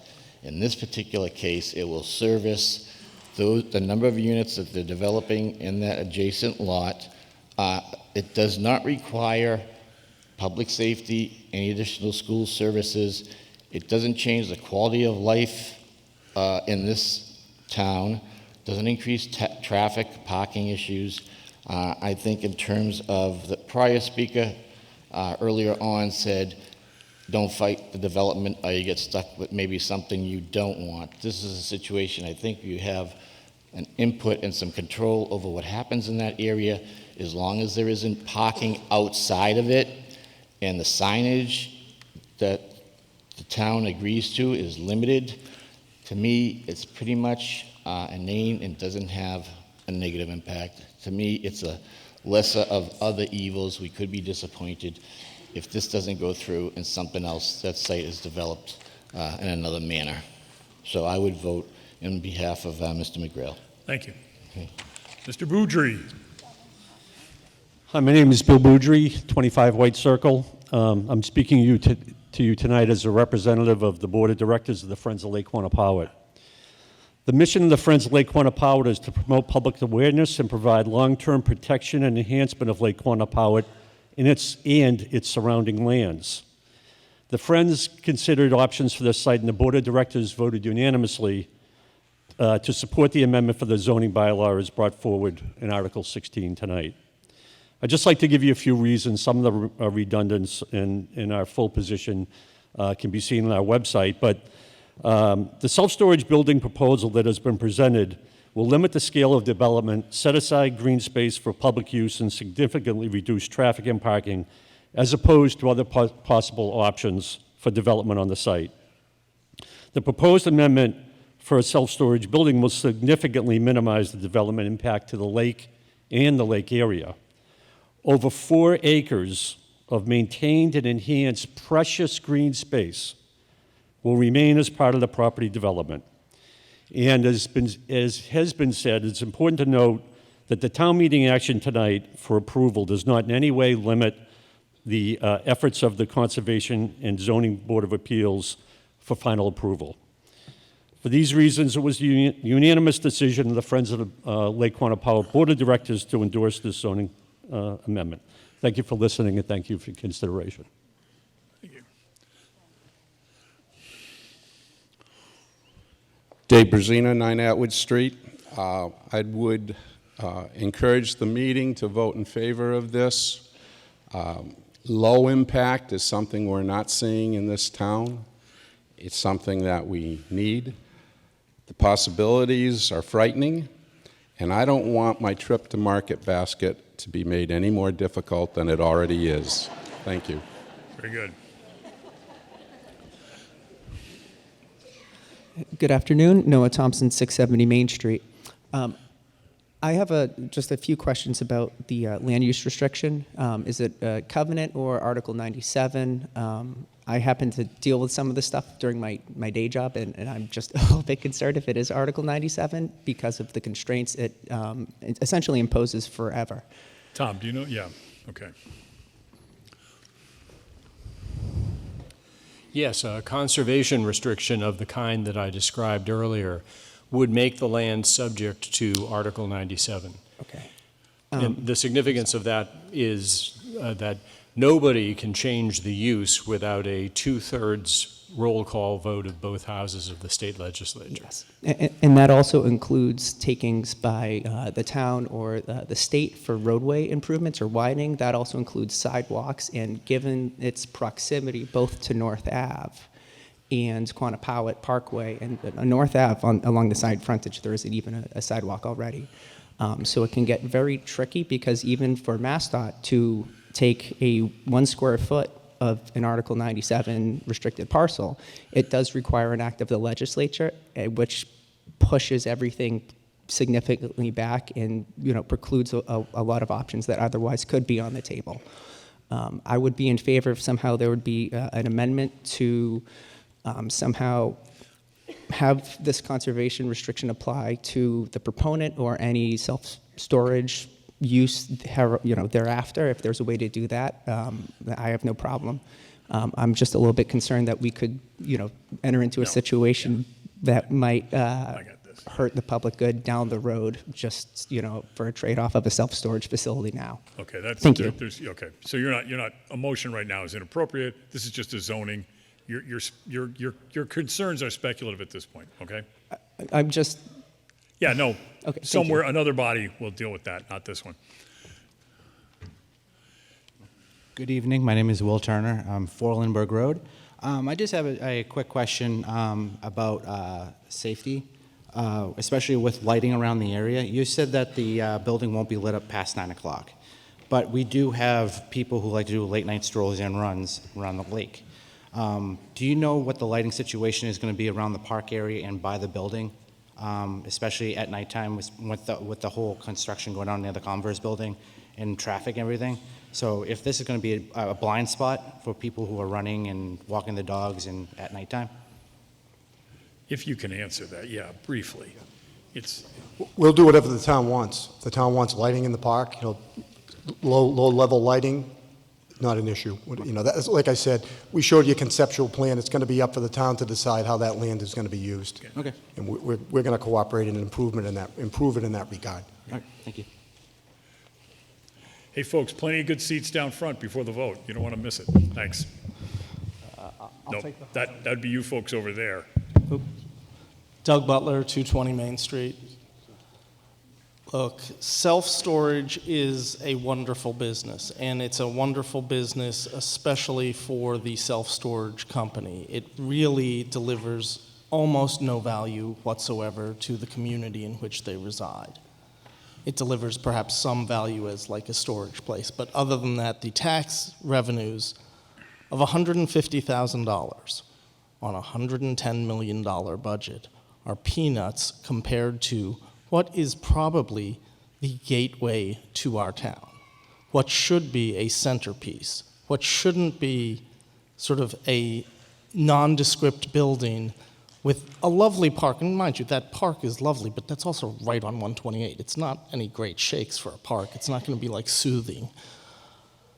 I'm very much opposed to this proposal because of all of it throughout the whole process. The process begins with a citizen petition from a very interested party, which is perfectly fine, but sits uncomfortably with me. Additionally, self-storage is among, there were 12 things listed off there. Everybody's scared of multifamily. I don't necessarily want any more multifamily there, but there are many other options there, many other possibilities. The notion that the landowner who's held onto the property, I think since '91, is all of the sudden going to mandate development there. No, they've come up with a good idea around this and a very profitable one, but it's profitable for them. Why are we as a town going to continue to enjoy the crumbs of economic apple? We're going to have an auto dealership, a sort of nondescript hotel, and a self-storage unit as where we enter town, where our neighbors have Jordan's furniture might be ugly and a behemoth, but they have economic powerhouses off 128. This area should be an economic powerhouse for us. It will never be that way if you let a self-storage unit be the centerpiece. Thanks. Mr. McCauley, just a minute. Folks, what part of taking a seat? Come on, let's go. Thank you.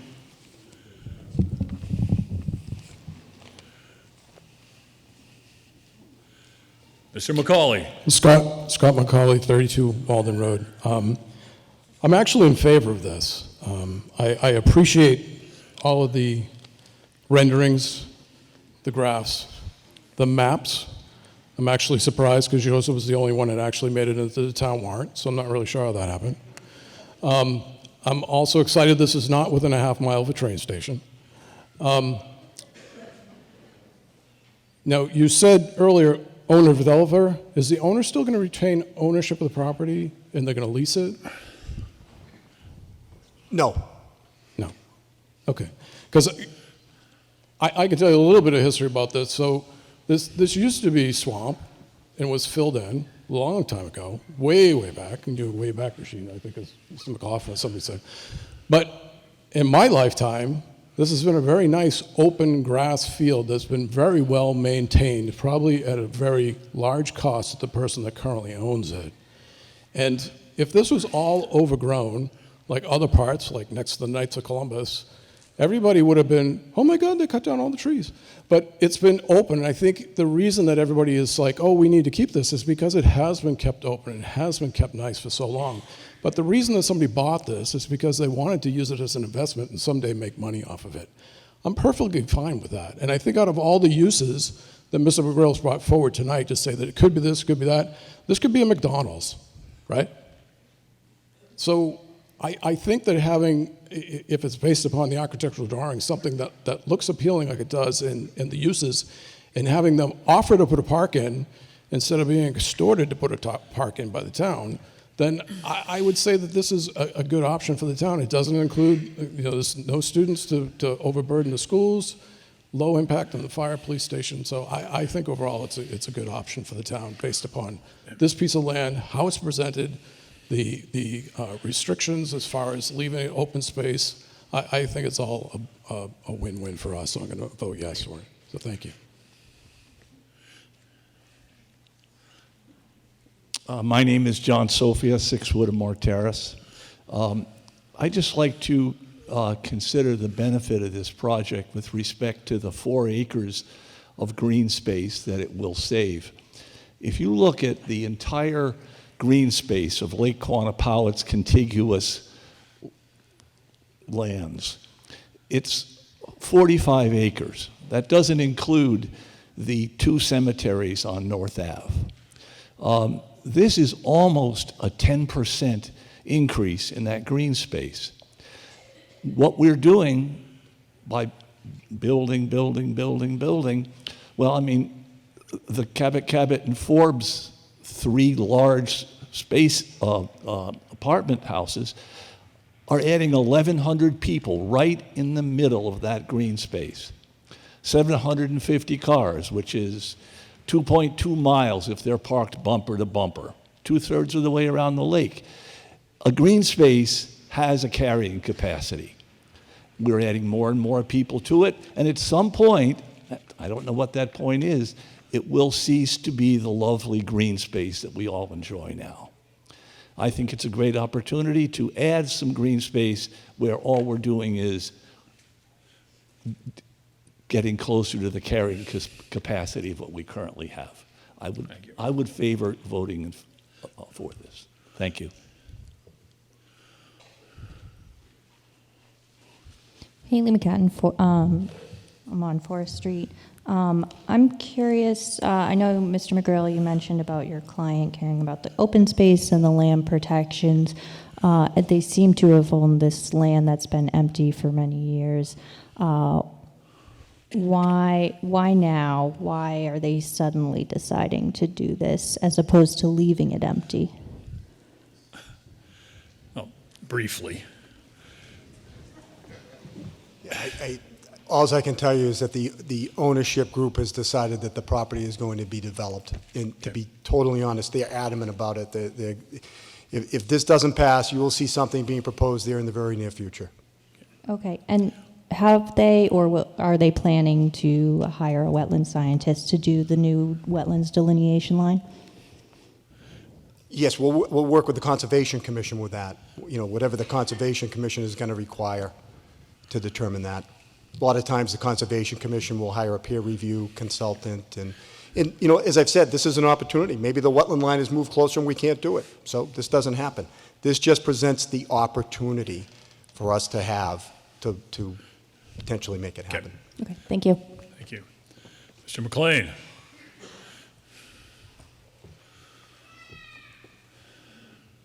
Mike McLean, 19 Fairmount Ave.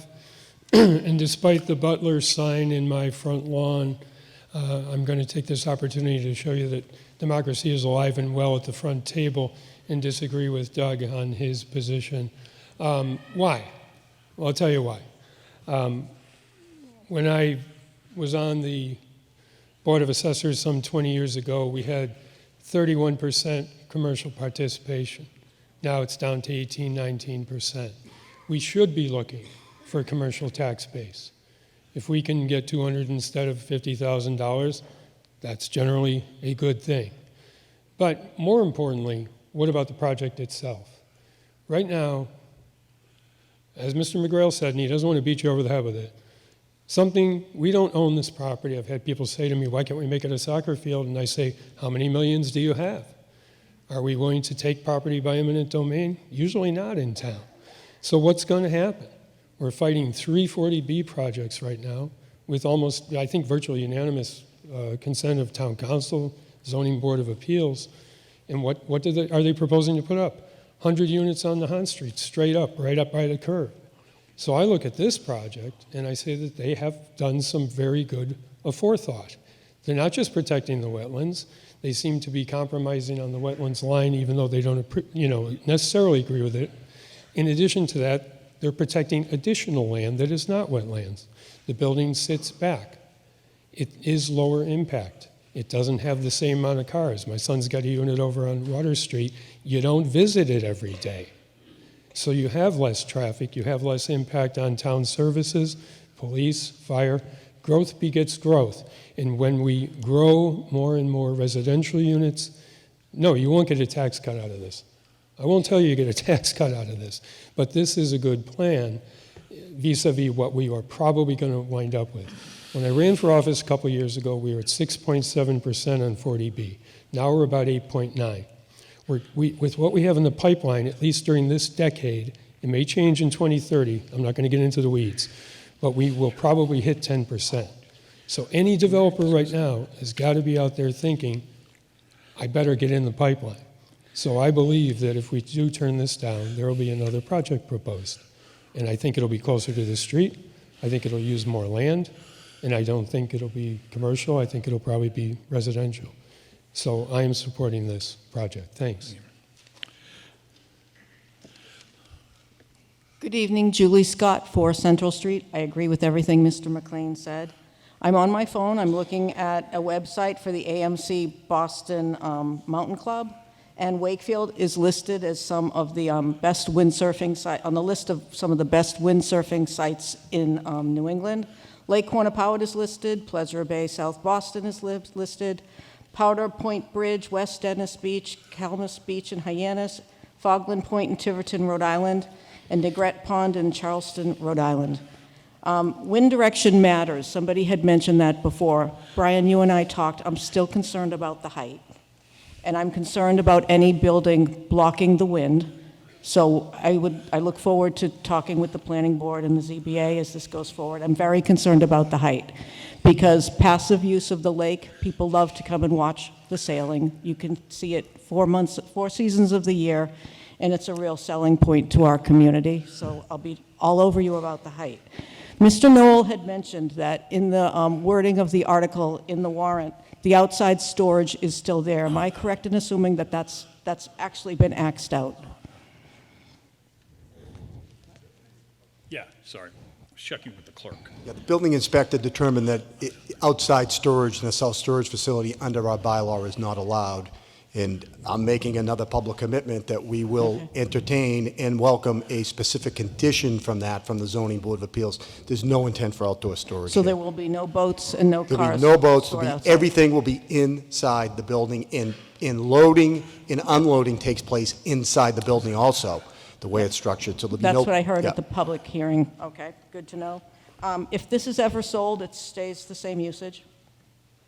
Yeah, the commitments, as I've said, are running with this. So if for some reason the Capizzolis go away, the owner is understanding that any other self-storage company that comes in is going to have to abide by these, or they're going to get a very harsh welcoming from the Zoning Board of Appeals because they'll be playing my tape at those meetings. Okay. Like most people from Wakefield, when you tell them you're from Wakefield, they say, oh, it's that lake. I see it from the highway. I want to know that we will be still able to see the lake from the highway. The height concerns me. And I asked about the storage height, so I guess I'm good. Thank you very much. Just for the record, I was the head lifeguard at Calmus, and it was very windy there. Thank you. Daniel Lieber, 1 Elm Street, Chair of our Bylaw Review Committee. First, I'd like to thank all of my fellow town meeting members for having truly engaging conversation on zoning, which is sometimes viewed as a rather boring and mundane topic, but apparently it's not. And in this particular case, Mr. McGrail and the proponents came before the Bylaw Review Committee to not get approval or a direct opinion, but to find out if there would be a conflict with the project that is currently underway to recodify the zoning bylaws in their totality.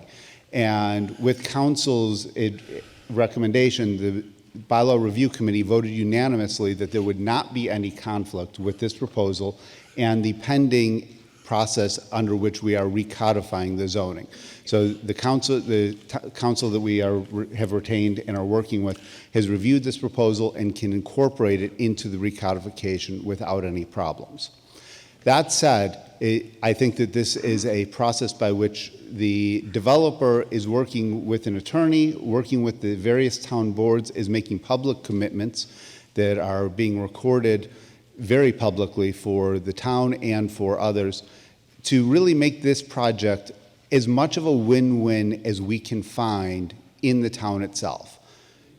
It may or may not be the absolute best use of the property, but it is an acceptable use, in my personal opinion, that ultimately will benefit the town in several ways. For that reason, I urge support of this article. Thank you.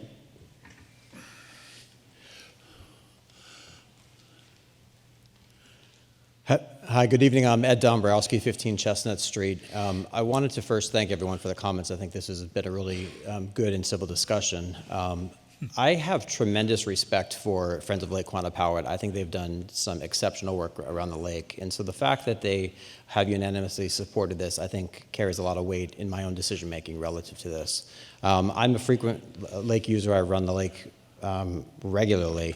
And I often run past this space and I think about what it could be. And the idea that we have the opportunity here for probably one of the lowest impact developments we could ask for and quadruple the tax revenue that is coming into the town, but more importantly, preserving almost all of that green space forever for the town, that really matters. And I hear the discussion about when you drive into Reading under 128. I don't think that there's no great shakes there. We're talking about a car dealership, we're talking about a gas station, and we're talking about not a whole heck of a lot of green space. We're talking about a lot of asphalt and a lot of big signs for a lot of retail space. This is not a retail corridor that we're talking about here. When you drive in, right now you see green space on the left, which is a nice offset to the car dealerships that have almost none. And I think the idea of being able to preserve that is significant. Where we're talking about the siting of this building is way back, I'll say in the corner, almost near where that parking garage is. I don't notice that parking garage when I'm driving into Wakefield. But what I do notice is the green space that I think can only be enhanced. And I think we're fooling ourselves to think that we're going to find the unicorn that's going to be the perfect development here. Because I don't know of too many owners or developers that are interested in ceding that much of the green space to the town.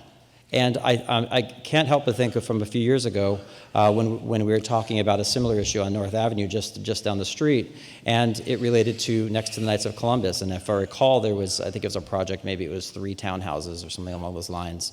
That was voted down, and I drive past that space every day, and I see that all the trees have been cleared. I see a much larger development is going in there, and a lot of the concerns that we've had that have been one of the themes of town meeting, are going to be raised there. This is a really good opportunity, I think, for us. And again, I thank Friends of Lake Quannapowitt for weighing in so strongly and so thoughtfully. Thank you.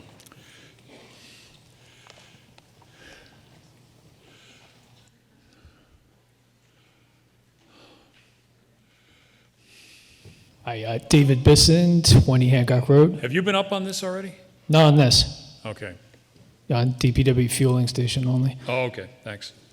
Yeah, I generally don't love the idea of the self-storage building, but I just want to put in a word for if this is going to happen as self-storage and there's going to be preserved land in a park, I would like that park to include a splash pad because there's nowhere that kids in Wakefield can go that's outdoors in public space. Whoa. So I'm going to put in a good word for it. Let's talk about ultra speculative, okay? Yeah. No, Mr. McLaughlin's letting you back in your seat. Take advantage of it. You've already been up 2 minutes. This better be quick. Okay. What did you forget? No, it's some stuff that, it's loud. Some stuff that's occurred to me while I've been sitting down listening to other people talk. I've noticed I have some strange bedfellows on the yes side of this issue because here I am relatively pro-development and I find people voting for the same thing as me on the grounds that they are against development. And so I suppose I just wanted to clarify my reasoning, which is that I could stand here and be like, oh, I'm going to vote no because self-storage, doesn't really do that much. I'd prefer something that creates more economic activity. But that would also be a more controversial use of the land. And as we know, zoning in this town can be contentious. And so I don't see anybody stridently opposed to this use. And so as a gentleman speaking earlier said, our job isn't to find the best possible use. Our job is just to find an acceptable use. The best possible use, ultimately that's up to the developer. It's their property. Thank you. Okay. All right. There being no further discussion, the motion before you, as Mr. McGrail set out in his motion, or as set out in his motion, this requires 2/3 to be counted, correct, Mr. Mullen? Thank you. All in favor, put your hand in the air and keep it up there until you're sure you have been counted.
No.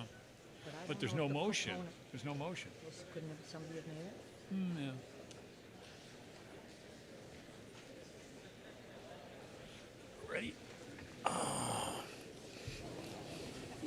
83 on the moderator's side, 8-3. That's 83 on the right. Okay. 108.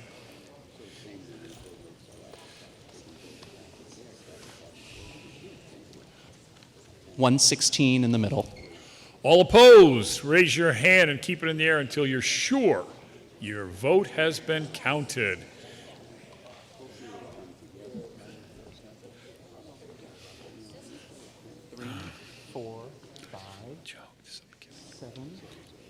No.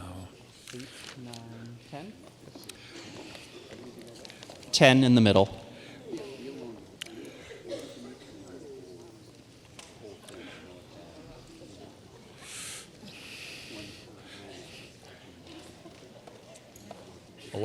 Eleven, yeah. No, he did, but he corrected it.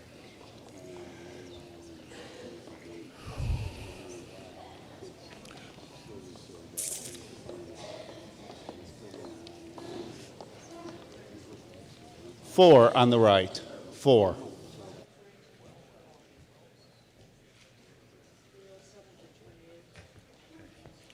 All right. 307 to 28, motion carries. Okay, next up, Article 17. No, that's a joke. Thank you for getting that.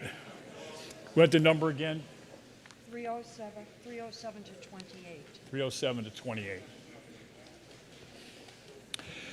Okay, where are we? 19. Hold on a second. Article 19. Oh my God. I forgot how long these were. Article 19. To see if the town will hereby amend Chapter 190, Section 4 by inserting the definition of lot width following a new definition of marijuana, all plants, and then as it says in your booklet, for 2, 3, 4, 5 pages. Mr. McCarthy. Thank you, Mr. Chairman. Michael McCarthy. Thank you, Mr. Chairman. Michael McCarthy. Excuse me. Yeah. 11.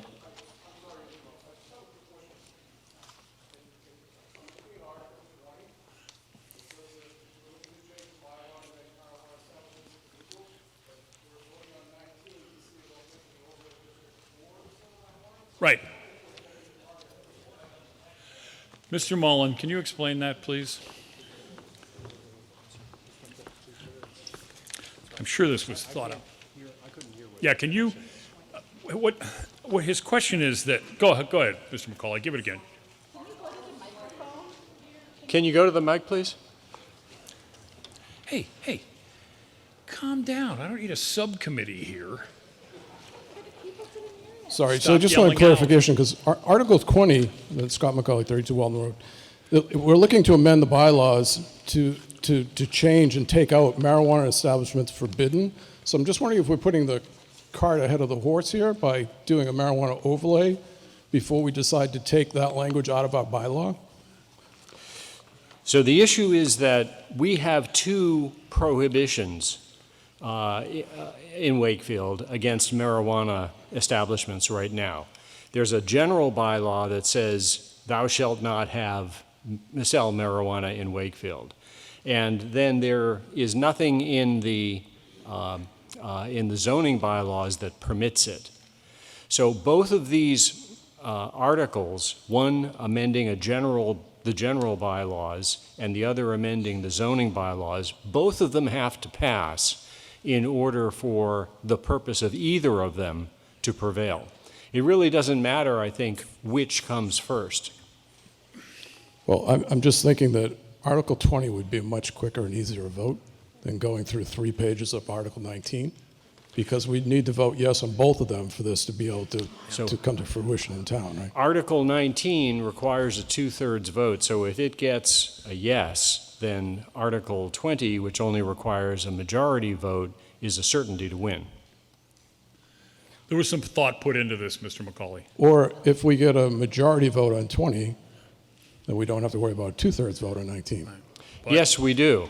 You'd need the provisions in the zoning bylaws saying you can have a marijuana establishment, but it's got to be here, and it has to satisfy these conditions. Okay.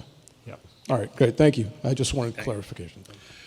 Mr. McCarthy, you're on the clock. Thank you, Mr. Chairman.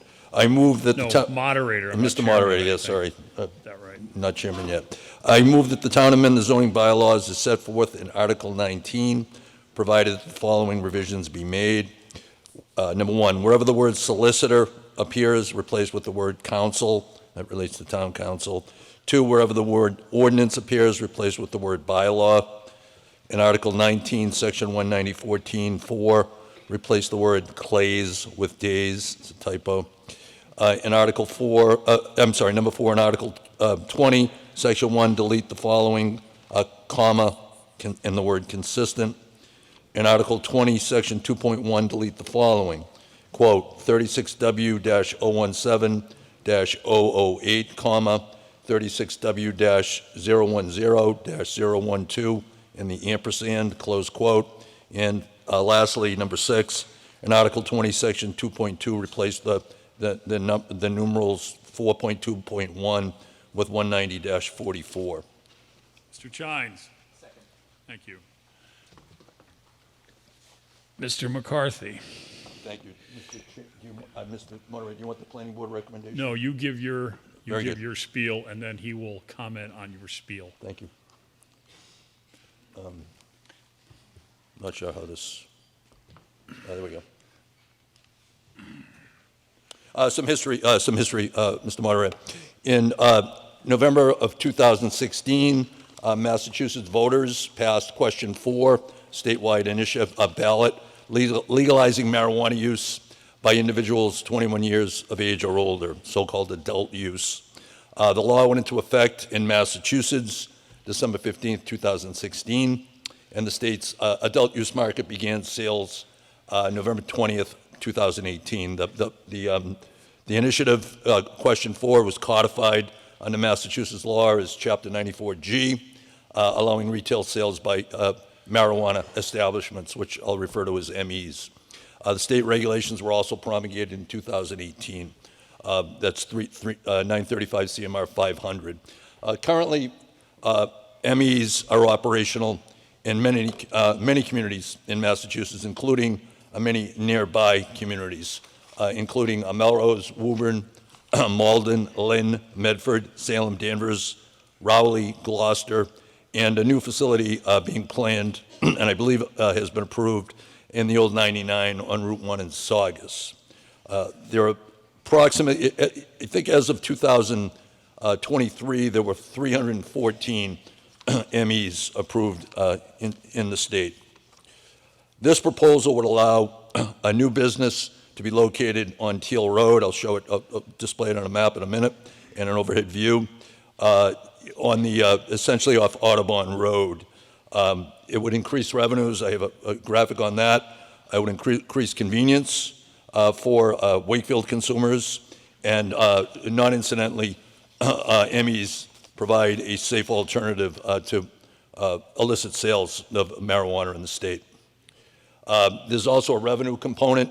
The Massachusetts law allows, excuse me, a 3% local excise tax on gross sales and up to a 3% community impact fee, that being subject to a negotiated host community agreement that would be negotiated between the ME and the town. All those funds would go to the host community. I would note, just for the sake of transparency, the 3% community impact fee has to be rationally related to an expected impact with the town. So that would be the matter of negotiation between the ME license holder and the town. But I will tell you that I've had that conversation with my client, who's here tonight, who's the property owner and would still be the property owner if this goes through and if the property is licensed as an ME, and they're certainly willing to negotiate on that point in good faith. Potential revenue, is based on, I broke it out into two columns, a 3% tax, a 3% CI. The expectation here, in the interest of time, I'll move along more quickly, is that would be in the min range on sales. I know that there's statewide experience which would back that up, but the point being that there would be an increase in revenue, and this, of course, would be over the existing property taxes on the facility. Some local history, as Attorney Mullen just alluded to. The town in May 2017, by town meeting action, adopted general bylaw, Chapter 154, Section 9, prohibiting recreational marijuana sales. That's the subject, as Mr. McCauley just said, of Article 20. And this zoning bylaw, which we're talking about now, Section 190-112, which implemented a temporary moratorium. The temporary moratorium, the text of it is here. In summary, you'll note that the moratorium was effective through June 30th, 2018, and anticipated that during that moratorium period, and you can certainly read it for yourself, but that the town would develop a plan, whether to allow, whether not to allow, or how to condition, whatnot, how to move forward with potential marijuana sales, cannabis sales in the town. To that end, currently the Town Bylaw Committee is undertaking a review of all town bylaws and ordinances. The working draft dated December 31, 2023, and it's preliminary, includes provisions for MEs to be allowed in all industrial districts within the town. This current proposal would establish an overlay district along 128, accessed by Audubon Road from the end of Teal Road to the end of Audubon Road. That's subject to the revision that I'll go over. 12 Teal is the planned location for the ME. There's no cultivation. It would be a dispensary with the possible lab inside, but nothing beyond that. The original proposal included 3 lots. As a result of a planning board request, the petitioner agreed to reduce the district to only 12 Teal Road, obviously subject to the approval of by this town meeting. The plan that you see right now was the original proposal. You can see 128 at the lower end, Audubon Road at the upper end, and Teal Road coming off Audubon toward 128. Those are the original 3 lots. The current petition, which is before the town, is just that single lot at the end of Teal Road. That, as I say, was the result of a planning board request. Here's 12 Teal Road. So you can see 128. You can see Audubon Road at the end of Teal. That swath of green separating Teal from the highway, or 12 Teal from the highway, is an easement. It's a utility easement utilized by National Grid. So that's scrub, that's buffer, that's not going to change. That's a permanent barrier there. It essentially puts 12 Teal on an island. As you'll note, the property is located at the end of Teal. It's surrounded by commercial industrial uses. There are no residential abutters.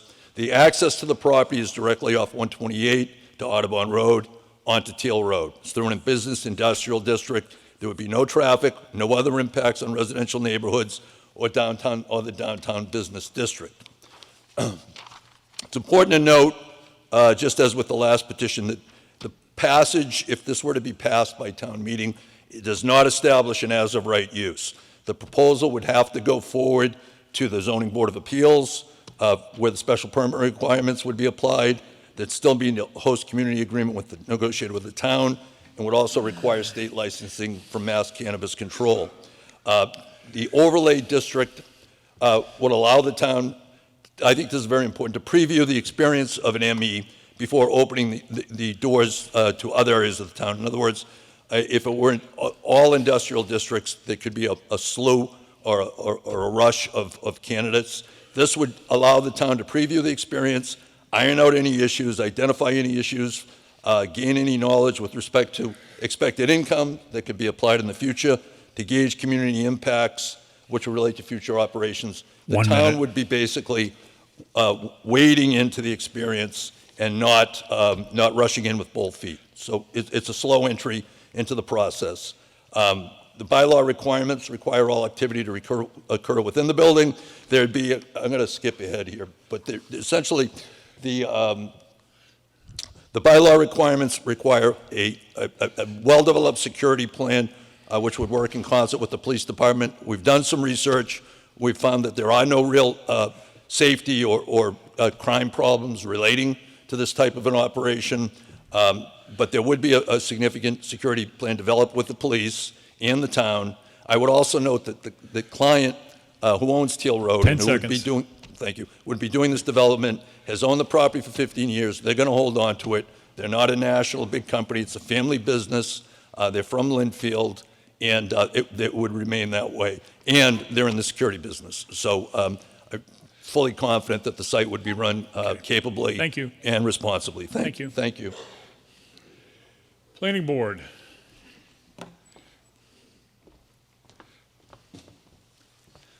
Good evening. The Planning Board votes 5-0 to recommend favorable action. And very quickly, arguments in favor. As presented, the district is limited to one parcel, solely sufficient for this retail facility. Marijuana retail is a legal business activity within the state. The site, as presented, meets all the state criteria, and particularly located near the highway and not downtown also makes sense. We recognize the positive net tax revenues, although that is still to be determined. And the plan is respectful of individual property rights, and still because it will have to go through zoning board and others, we still have a fair amount of local control over the site. So thank you. Thank you. Any discussion?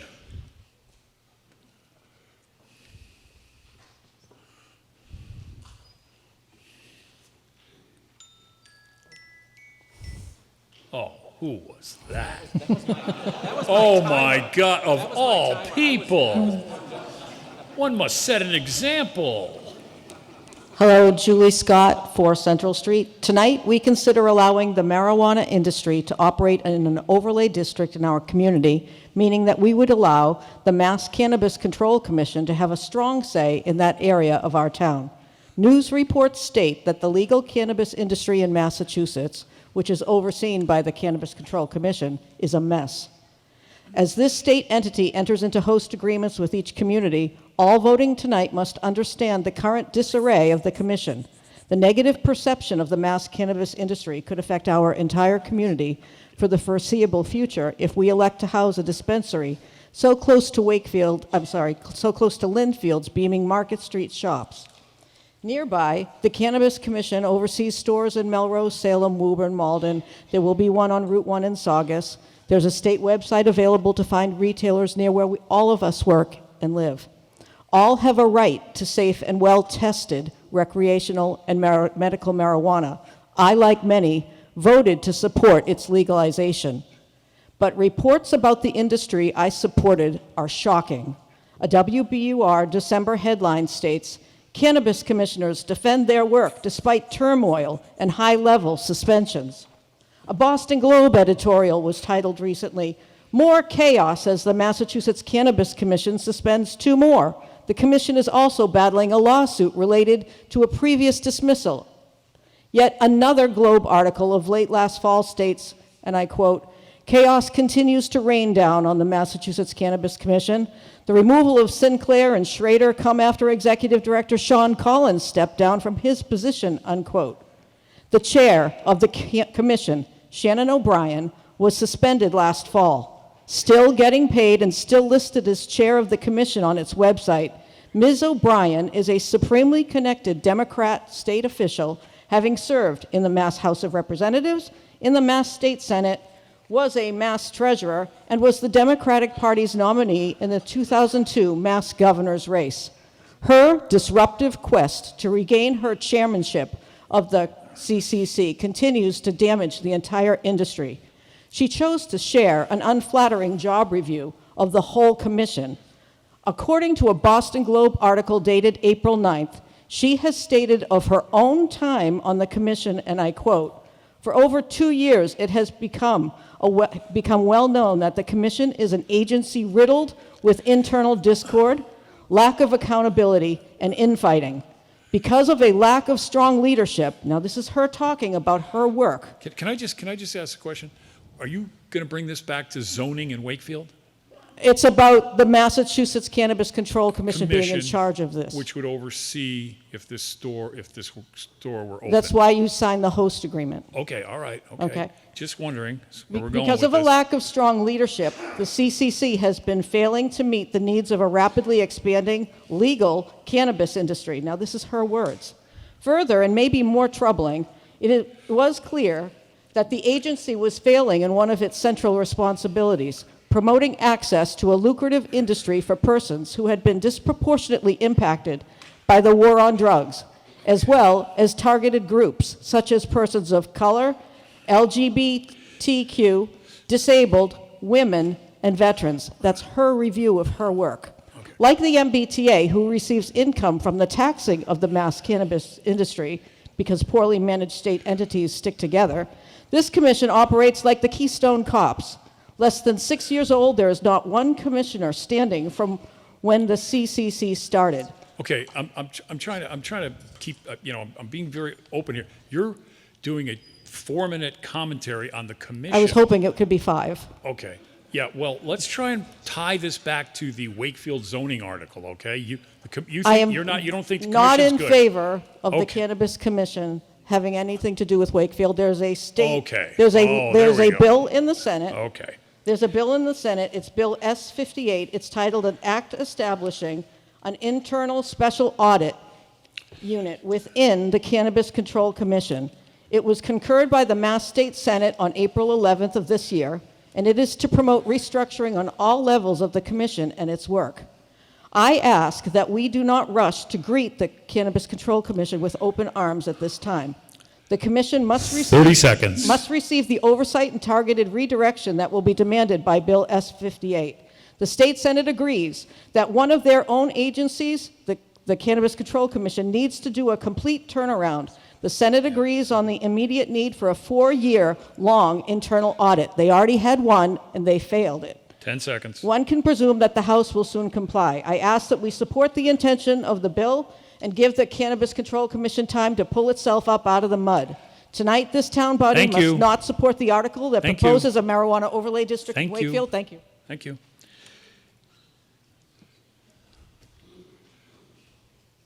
Derek Gary, 152 Broadway.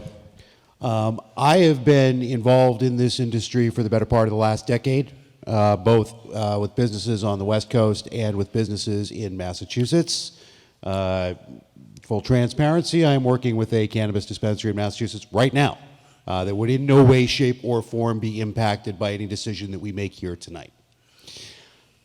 I am opposed to this, and I want everybody here to understand what we're actually voting on. Cannabis dispensary is a great neighbor. It's quiet.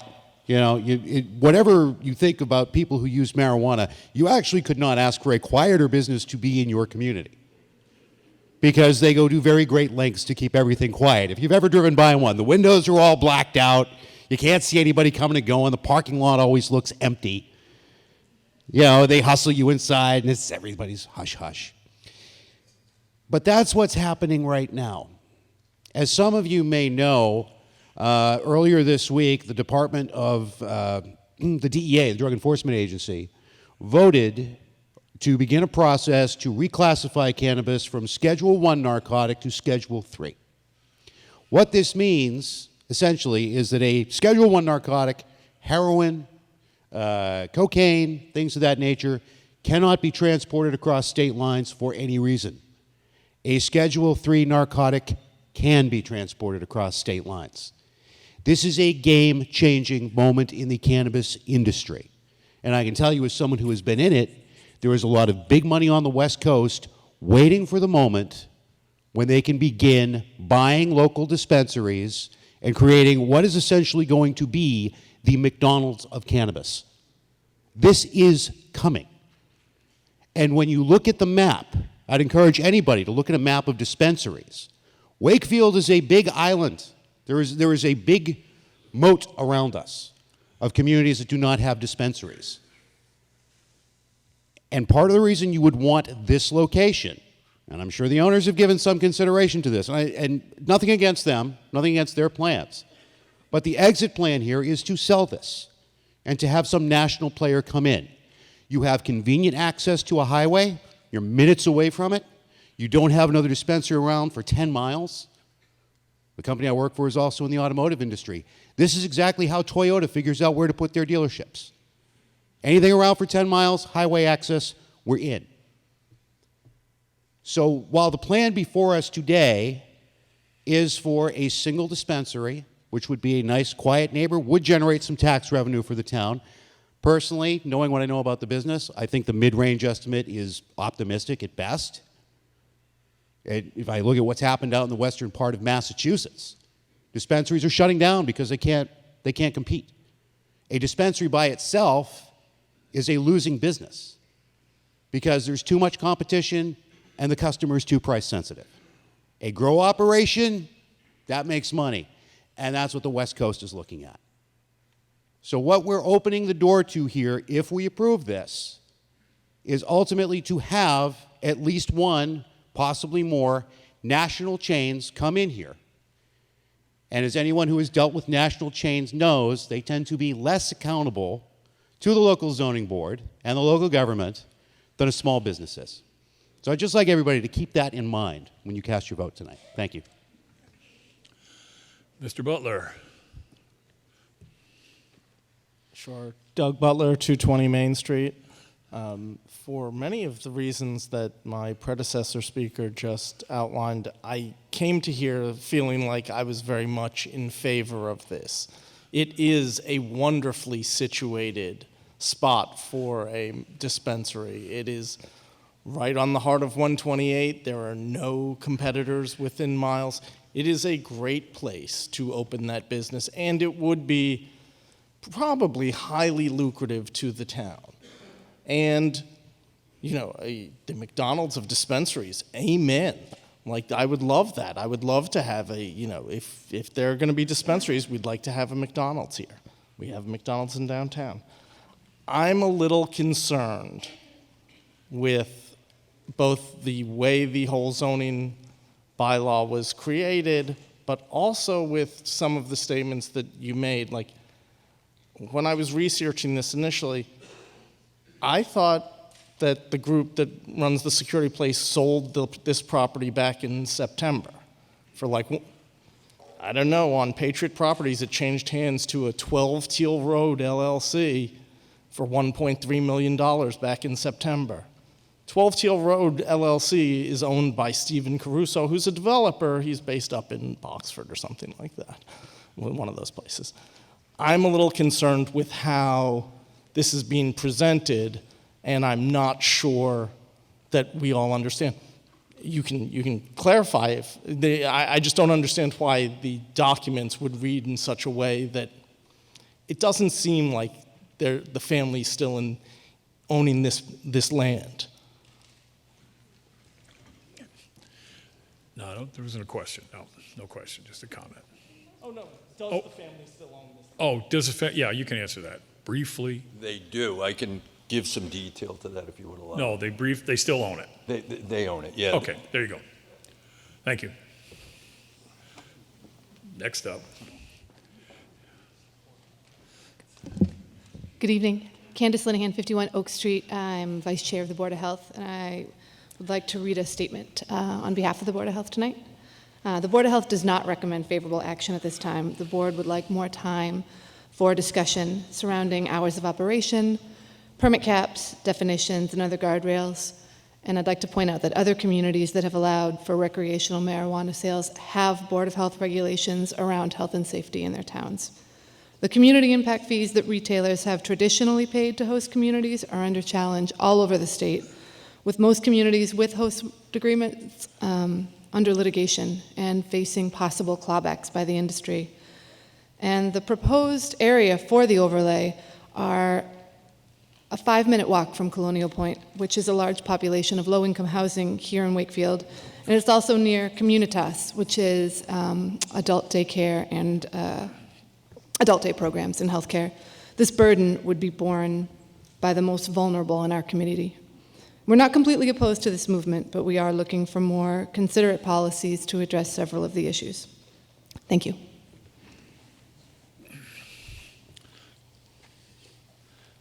Scott McCauley, 32 Alden Road. I find it ironic that less than 1% of our voting population is sitting here in a public school with our most impressionable segment of the population that seems to be slipping into these gateway drugs, and then we're asked to vote on a marijuana overlay so we can sell marijuana when everybody legally can grow marijuana in the house right now. So we probably have more dispensaries closer to us than we do hospitals right now. I don't think that we need another one in Wakefield. I'm reading section 2, page 41, section 2. Additional location requirements, a marijuana establishment shall not be located within 500 feet of a pre-existing public or private school providing education in kindergarten or any grades 1 through 12. It doesn't say anything about accredited schools. It doesn't say what type of school. It just says schools that provide education, kindergarten, grades 1 through 12. Right next door to this property, in less than 500 feet, is the School of Rock that provides education, musical education, to kindergarten, 1st through 3rd grade, 5th grade through 8th grade, 8th grade through 12.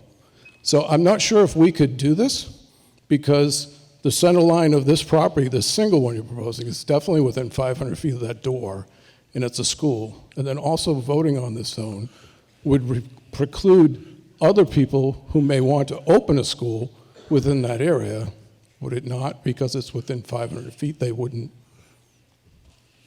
So I just want to point that out, that I'm voting no on this. I think the fact that there is a school right next door, there's other schools within the area, I just think it's a really bad thing for Wakefield. So, Thank you. Mr. Lieber. Thank you, Mr. Moderator. Daniel Lieber, 1 Elm Street. The Bylaw Review Committee did review the original proposal as stated in the warrant, and again, with the advice of the Zoning Council, did not find it to be inherently problematic with the recodification.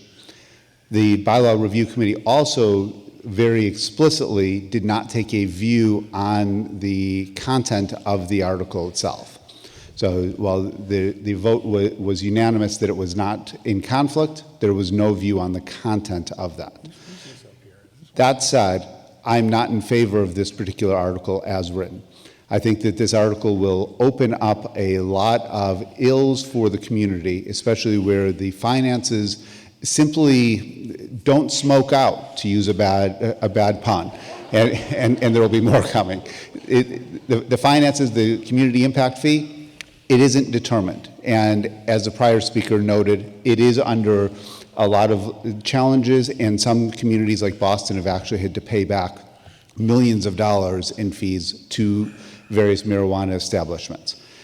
The Bylaw Review Committee is in the process of evaluating this as one of the potentially acceptable uses. It is in the first draft as an option. That portion of the draft has not been thoroughly vetted by the committee itself, and it's something that feedback is certainly encouraged by members of the public.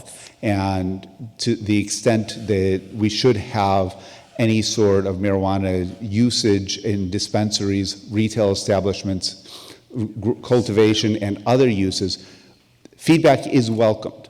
I don't think that this is the right time to create yet another overlay district where it will affect only one, and not permit additional properties to potentially do this in more amenable sources in town.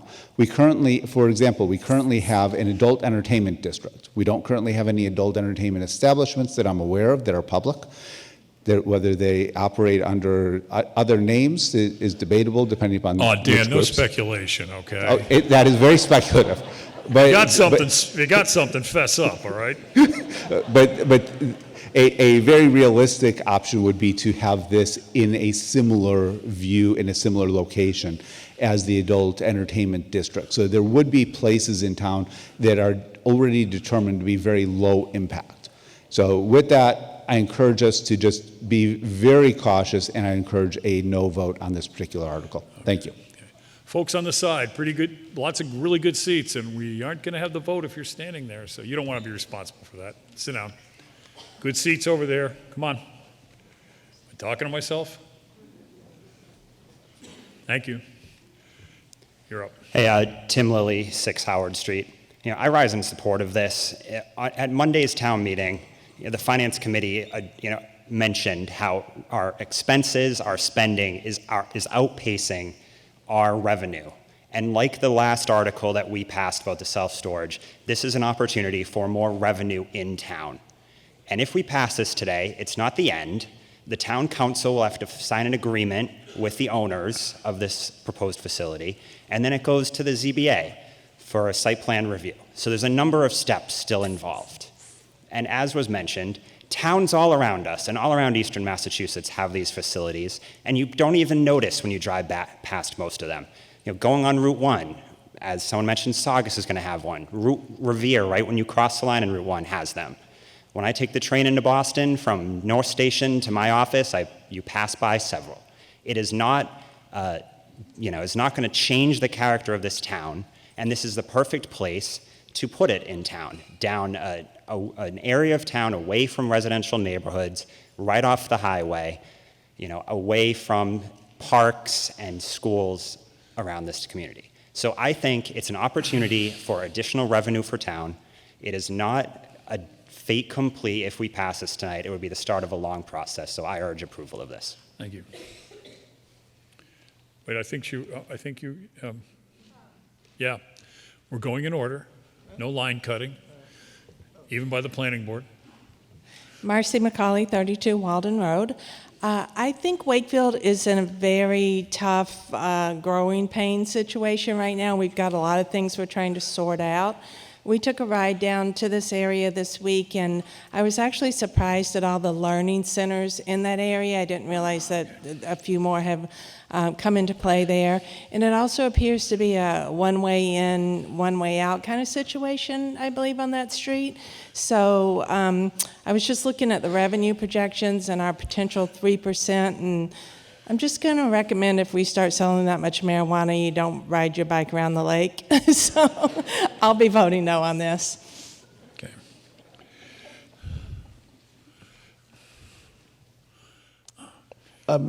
Theo Knoll, 8 Fernwood Road. The siting questions and the minimum requirements did come before the planning board, and I don't want that to go without sort of observation or comment that was fully vetted. And I think Mr. McCauley's asking a very good question. Could you elaborate about the 500-foot radius and the siting of where this goes in relation to licensed schools? Thank you. So this came up in the Bylaw Review Committee meeting as well. The 500-foot definition in the proposed bylaw is the same as the 500-foot definition in the CMR. It's a requirement, actually, that it mirror that. The 500 feet applies to accredited schools.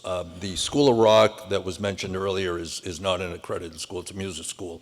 So they have anybody can go, whether it's a young child or somebody older. But it's not something that the bylaw or the CMR would prohibit. There was also a question about, if I may, about schools being able to move close. So closer, it would prohibit schools from locating within 500 feet. That's not the case. It prohibits a marijuana establishment from locating within 500 feet of an existing school. It's an accredited school under the CMR and under Mass law. Does that answer the question? Yeah, there you go. Mr. McLaughlin. This is for you, Mr. Moderator. I'm not going to support this article, but I got channeled by Moby Dick over at Pleasure Island the other day, and he says he does not want this in his neighborhood. You know, it always comes back to Pleasure Island. It does. I know. It does. Unless you're giving us a 100-year review of something. Moby's currently, he's over there sleeping with the fishes, but thank you. Yeah, okay. Hi, Christopher Bossi. So I just wanted to start with an observation about restricted substances and tax revenue. There are a number of counties in the Deep South that are dry counties. A lot of places in Massachusetts used to be dry towns. One of the biggest observations you see in those counties where you cannot sell alcohol in the Deep South is when you go right over the county line, there's a liquor store, and there's the tax revenue that could have gone into that county. And so I do not see a dispensary as any more inherently offensive to the character of the town than I see a liquor store. As somebody who uses neither alcohol nor marijuana, I consider it a personal choice, and I would like to grab up the tax revenue before somebody else does, so I'll be voting in favor. Thank you. All right, the whole family, come on up.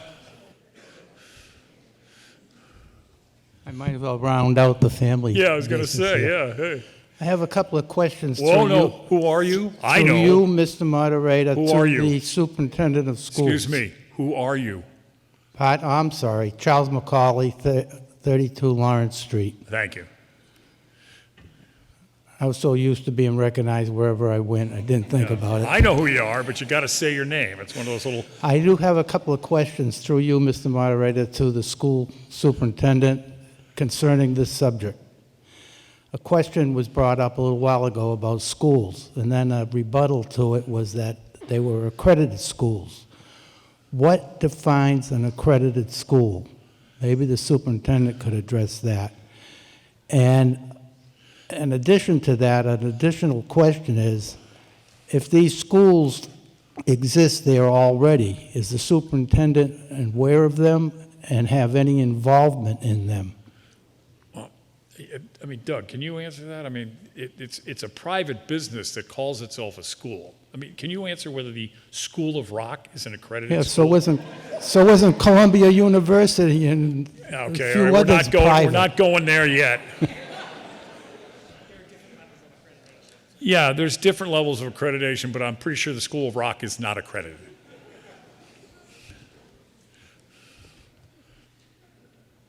Well, can anybody answer the question? Yeah, we just answered it. It's a school. I didn't hear It's an a- answer. I'm It's sorry. a private. What the superintendent said is there's many levels of accreditation. This doesn't qualify. It's a private business. It calls itself a school.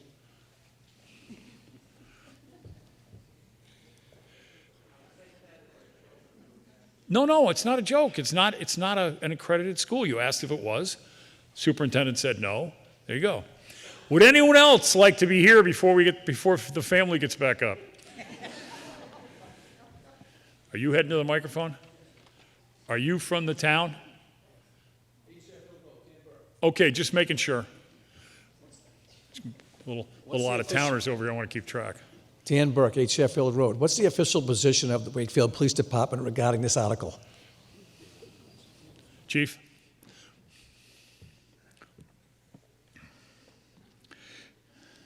Good afternoon. Steve Scory, Police Chief. As Attorney McCarthy stated, there are over 300 dispensaries of marijuana establishments in the state. I reached out to a number of police chiefs who have dispensaries in their communities. I wanted some feedback on what kind of police-related issues they've had in their communities. The overwhelming responses were there were no issues. A couple of other responses that I got, the city of Chelsea, which has 4 dispensaries with more coming in the next few months, they suggested that if you have them, they go in industrial areas. Framingham, which has 5 dispensaries, has no issues inside the establishments. They reported a few rare parking lot issues, which included 1 assault, a domestic violence case, and a fake ID. Other than that, everybody reported no issues. Thank you. Mr. McCauley, 2 minutes. Scott McCauley, 32 Walden Road. So I went onto the Google. The School of Rock says accredited by Presidium. School of Rock's Presidium accreditation publicly demonstrates our achievement of the demonstration achievement of the highest industry standards in abuse prevention. Okay. So it does say they're accredited. It doesn't say accredited much, but it does say Or by in who? abuse Yeah. prevention. Okay. I would say that Okay. marijuana could be abuse. Yeah. I'm just pointing that out. But Thank you. I don't think anybody's done their due diligence to see whether any of these are actually accredited. Yeah. And we're voting to allow this in an area where something may be accredited, and then we're like, what do we do then? Okay. So I'm just saying, I think we should vote no. Okay. Mr. Mitchell, are you talking to us or are you talking to him? Bob Mitchell, 6 Balding, super brief. Yeah, after hearing the chief of police and You know, there was a day in my life where maybe this was part of my life. Not really now, so I don't really have any skin in the game. Probably speaking true for a lot of other people. But I just don't know of any problems with these things. I know these places are very expensive. It's like, you know, $300 an ounce or something. People going in these places are not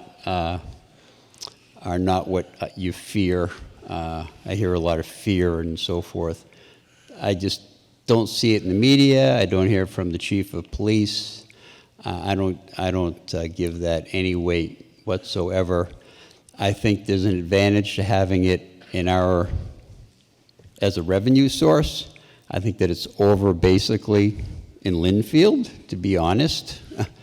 Once somebody gets anchored in this tight geography, they're going to sort of own this area, meaning it's less likely that just say another community like Stoneham might put theirs like right next to Wakefield, or Reading might put theirs right next to Wakefield. So I think there's a slight advantage there that this might lock in the area.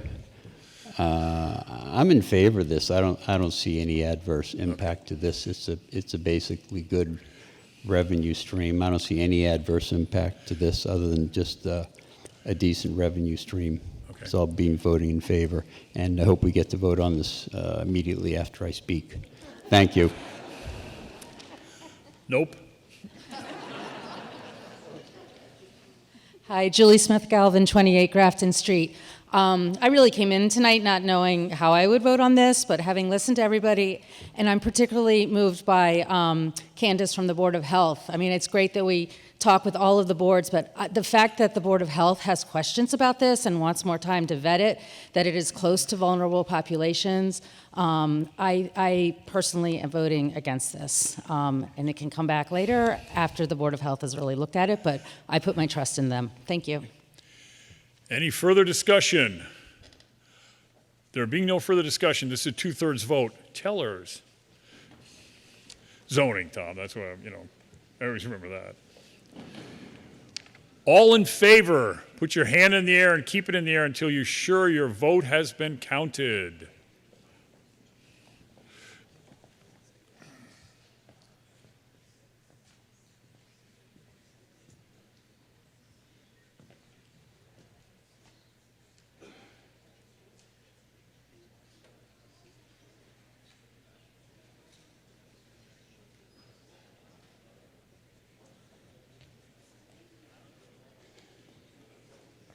Yeah.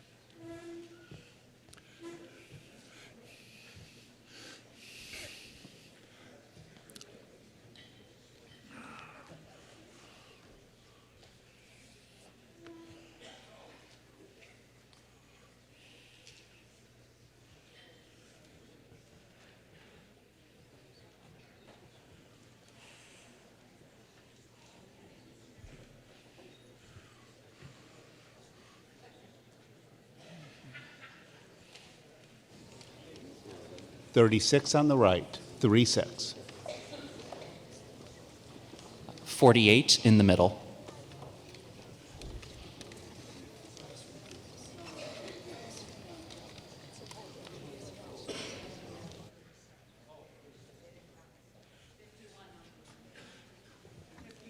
All opposed?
$47 on the right, 4-7.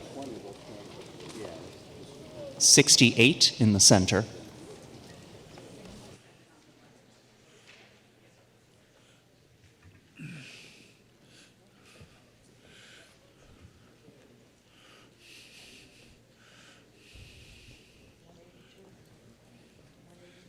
What is it?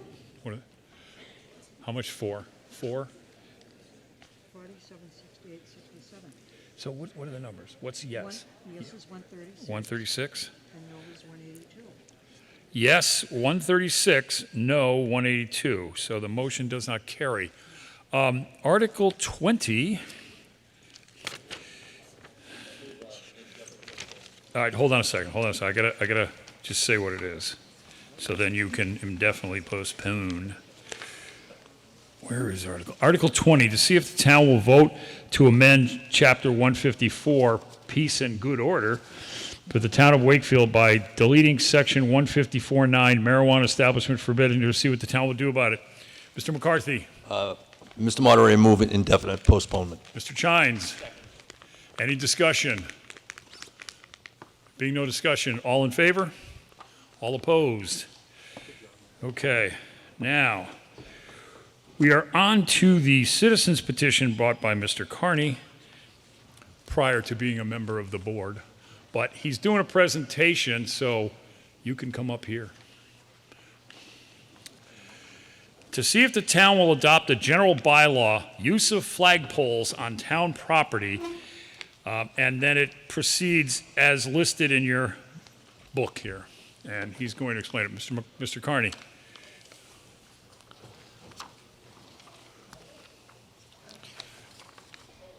Mr. Moderator, John Carney, 3 Coolidge Park. Article 21 motion. The town vote to adopt a general bylaw. Use of flagpoles on town property. 1, application. This bylaw applies to all flagpoles that are and from time to time may be in use for the display of American flag on real property belonging to the town of Wakefield, the town. 2, American flag.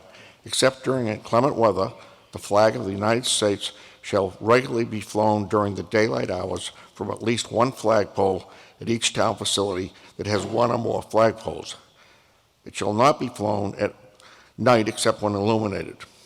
It shall be flown at half-staff whenever ordered by the President of the United States, the Governor of the Commonwealth of Massachusetts, or the town administrator, to honor death of a public official or military veteran. No flag or banner may be displayed above the flag of the United States, and no flag other than the POW-MIA flag shall be displayed below the American flag on any town flagpole, with the exceptions that, A, the flagpole at the Galvin Middle School shall display the 4-star flag indicating the rank of General John Galvin beneath the American flag, and B, the Marine Corps plaque shall be flown beneath the American flag on the flagpole at Landrigan Field. The flag of the United States shall be flown in accordance with all applicable laws, including 4 U.S.C. Section 1-10. In the event of any inconsistency between such laws and this bylaw, such laws shall take precedence. 3, state flag. Wherever a second flagpole of equal height is present, the Commonwealth of Massachusetts flag shall be the only flag flown, with the exception that the Americal Division flag, which shall be flown at the second flagpole at the Americal Civic Center. 4, POW-MIA flag.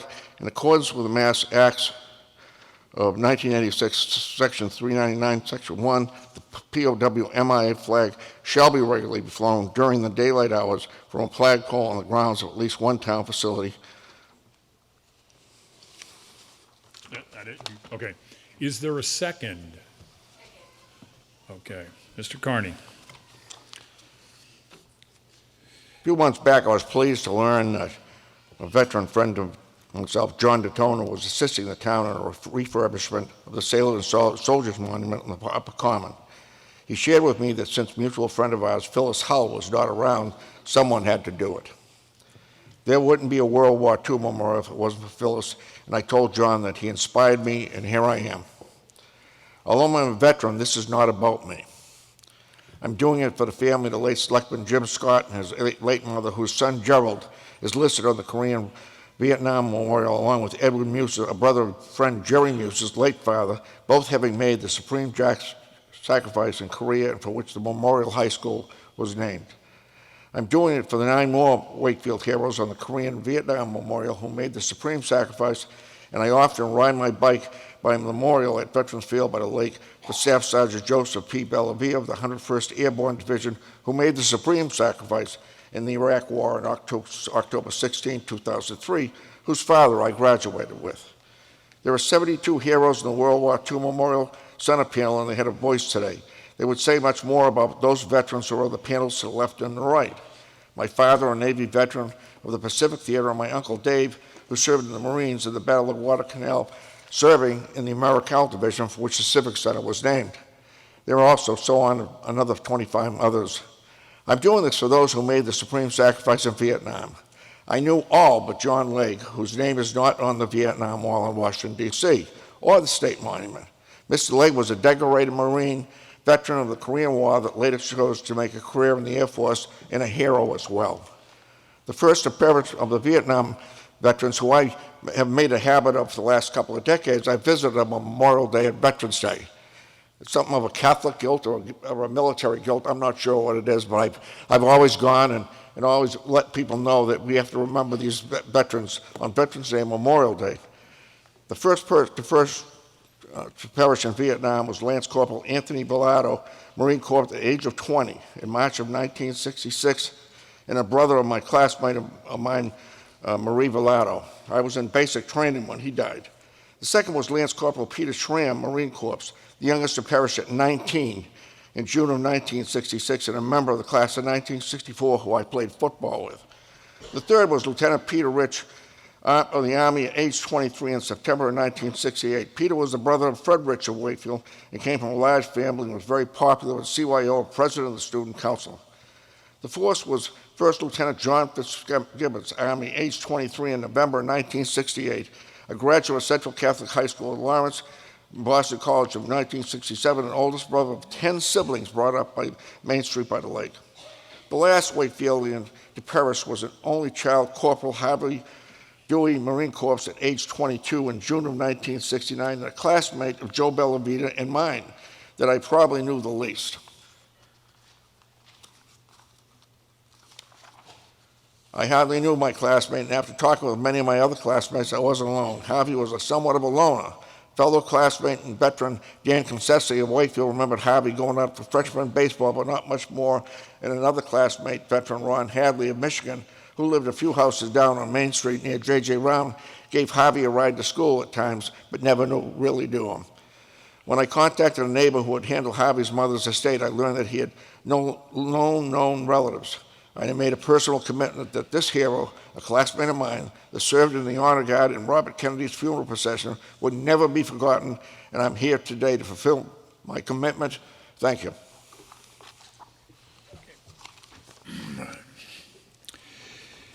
Any discussion on the motion?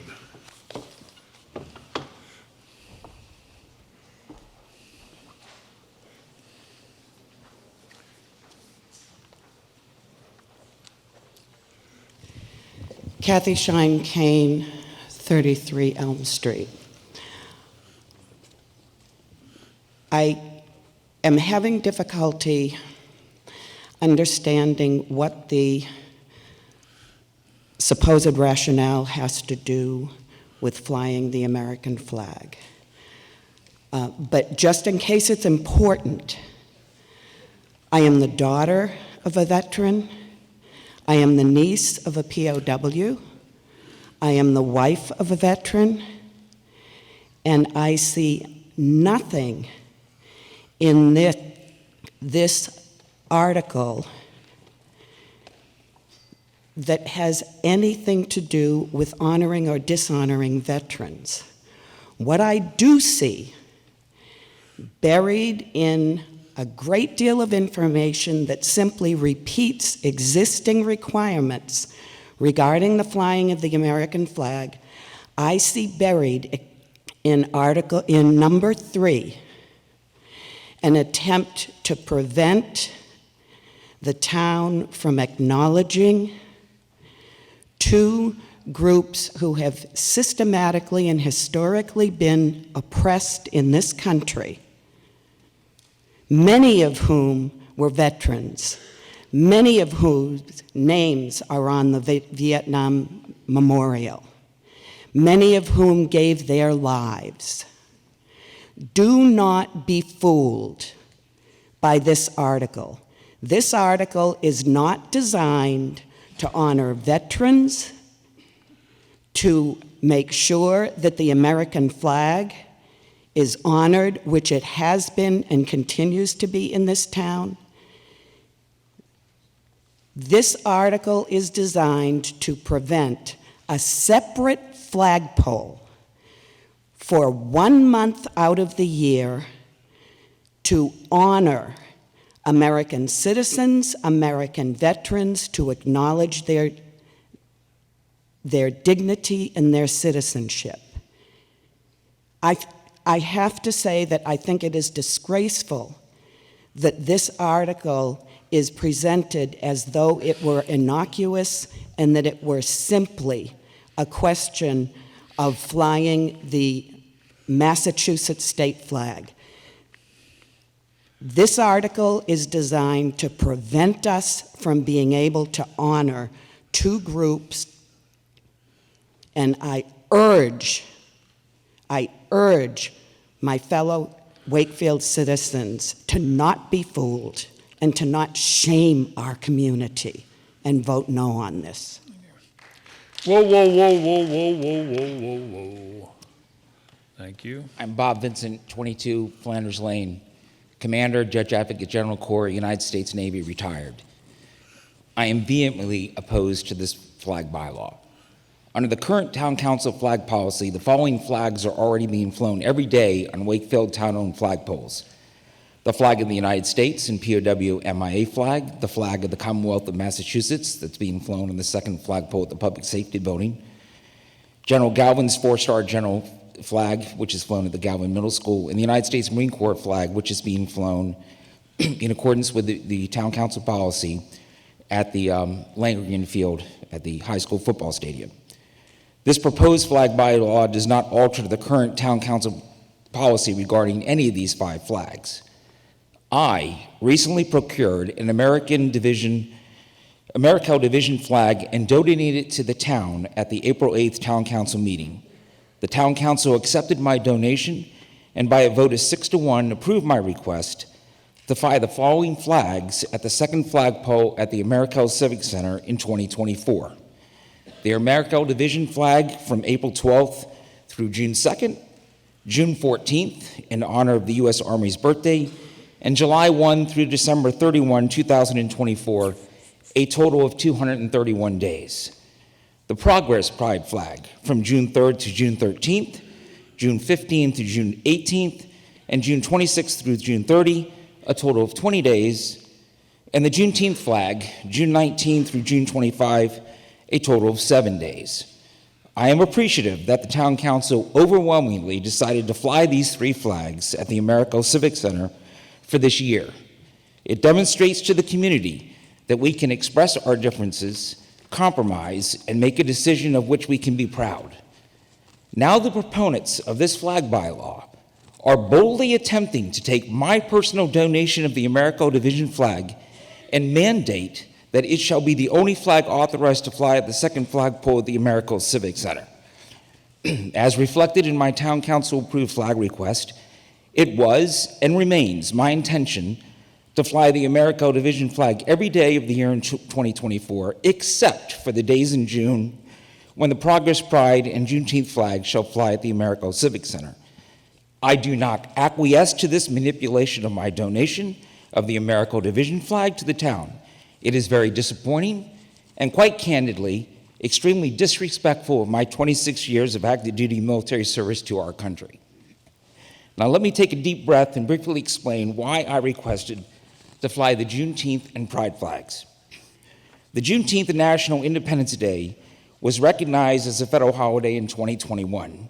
Wakefield has flown the Juneteenth flag since 2021, and federal government facilities, including many military installations, have flown the Juneteenth flag since 2023. I find it incredulous that anyone would believe that flying the flag of a federally recognized holiday on an adjacent flagpole is a problem. I served in the United States Navy as a judge advocate from 1987 through 2013. I am probably the only person in this room who provided legal representation to sailors and Marines in the late 1980s and early 90s who were administratively separated out of the service because they were gay. As a young naval officer and attorney, I was deeply troubled that my clients, service members with impeccable military service, were no longer legally permitted to serve our nation simply because of who they chose to love. I then served under Don't Ask, Don't Tell between 1994 and 2011, and by the end of my military service, the ban was repealed. I note that the federal government facilities have flown the pride flag during Pride Month for a number of years. Similarly, Wakefield has flown the pride flag during Pride Month from 2019 through 2023. I also note that on April 12th, 2021, the Town Council, Wakefield's Town Council, issued a proclamation reaffirming Wakefield's commitment to acceptance and openness among all our citizens. 30 seconds, Mr. Vincent. Can I get 2 minutes, please? No, 30 seconds. You got Okay. 5. In pertinent part, the Town Council declares its intention to adopt policies and practices that reaffirm Wakefield's place as a welcoming community that values diversity and inclusion.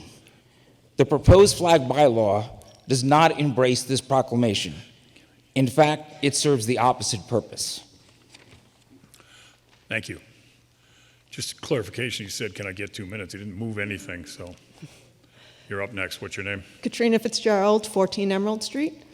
I opposed this motion when I was heading out the door tonight. My 10-year-old daughter, was giving me grief about why I had to leave, and I explained to her that I was primarily coming to vote on this, and she said, "I don't get it, Mom. Why can't we honor veterans and also have the Pride and Progress flags and the Juneteenth flag?" And I can't say it any better than that. So I urge everyone to oppose this. Thank you. Hey, by the way, just as a heads up, the child care is closing pretty soon if that impacts anybody. Hi, Deb Butler, 220 Main Street. I am not reading this on behalf of myself. I heard from Jane Doe in Precinct 6 who emailed this tonight. She was uncomfortable coming as she didn't feel safe on microphone giving her address. My name is Jane Doe from Precinct 6, and I'm a little anxious, in all honesty, about sharing my address with the community. Whoa. I don't know. I mean, Okay, then I will summarize why it. Why don't you give your understanding? Well, yep, absolutely. Yeah, Thank you for maybe. the clarification. Yeah, So, thanks. unfortunately, what I will do then is not make her remarks. She's not here to make them herself. I'll publish them under my name tomorrow on social You can media and express the direct people to sentiment. that. You just can't be I quoting can't somebody. express her sentiments because I wouldn't speak as eloquently as she on the subject. Okay. I can tell you, Sorry. though, for myself, Yeah, Deb Butler at okay. 220 Main Street, that I did call down to Washington about 2 days ago. I did speak to a group that I won't look at my phone because it'll confuse me too quickly, about the sort of LGBTQ military group. And what they told me is that there are 1.5 million service people, retired or currently serving, who are in that community, and they would be proud to be flying next to, their American flag flying next to a pride flag. And they did ask, I have way more detail about that, so I'll just go quick because there's so many people behind me. But she did ask me to follow up Friday morning with our town's decision, and I'm looking forward to doing that. Just for clarification, that would be remote participation by a citizen who is eligible to be here and can't be, regardless of the. They're a group and not a federal agency, so it's not remote participation if I am looking for allyship. Okay, all right. A different situation. Okay. Hi, good evening. Sarah Wegman, Morgan Ave. First town meeting, be nice. I plan to get up here and speak about what it was like moving to Wakefield in the middle of a pandemic and knowing nothing about the community and what I have learned in the last 4 years from observing. But I think I'll use this time just to say that the U.S. Code already strictly governs what can be done with the flag. I agree with what was said previously, that this is just sort of throwing a bunch of military pride in your face. I come from a family that has veterans as well, and the utmost respect for the armed forces. And I think that it's shameful. I understand this was submitted as a citizen petition prior to membership on the board, but I think that it's shameful that we're up here even having this discussion. However, I will say that from an objective perspective, I don't think that the town should be sanctioning specific flags and not others. It should be all or nothing. So I don't think that it's appropriate that we have all these exceptions carved out for certain flags that have to do with the military, and yet this is very clearly discriminatory intent against the pride flag. And I hope that being in this town, it can become a welcoming, diverse community. And I think that if we want it to be that way, we have to vote against this. Thank you. Stacy Constas, 25 Wave Ave. I got curious before coming here tonight about making sure I understood what exactly are the rules about flags. And it's right on our town website. And it leads me to understand and be very firm in a conviction that this bylaw does absolutely nothing, because we already have a rule, which everybody can find on the town website, that the American flag shall regularly be flown during hours from at least one flagpole in town every day, along with the POW flag and the Commonwealth of Massachusetts flag. So, and the town council also has the discretion to review people who want to fly a flag, and our elected officials will determine whether such flags as proposed are intended as an expression of official town sentiment, as Mr. Vincent pointed out, like the Americal Legion. So all of the procedures that are necessary and important to determine which flag is flown on which day already exist. This bylaw does absolutely nothing except divide us and make us a little bit hysterical about, which thing goes up on which day. It's unnecessary. And I am I share the people who say that they're vehemently opposed to this. This isn't a little bit dangerous to pass or consider passing. It's a lot dangerous for the community of our town. Thank you. Okay.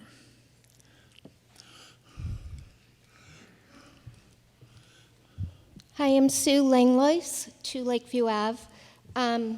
I also am opposed to this bylaw. My dad, Tom Humphreys, was a veteran. My uncle, Charles Olela, my great-uncle, Charles Olela, is on the World War II Memorial downtown.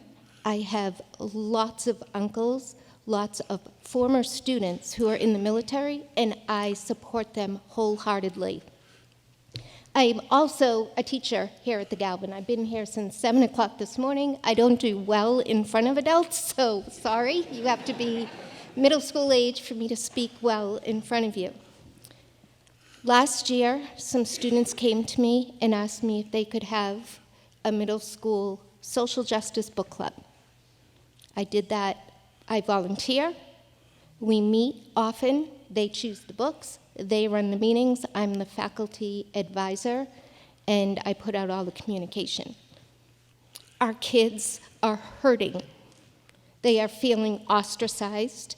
These are kids who identify differently and who are not differently, who identify as not the norm that many of the people in favor of this bylaw believe in. They're hurting. They're sad. They're feeling as though this town is turning their backs on them. My kids, they're little. My heart is broken for them that they may not be able to see a pride flag raised. My heart is broken for them that they may not be able to see a Juneteenth flag raised.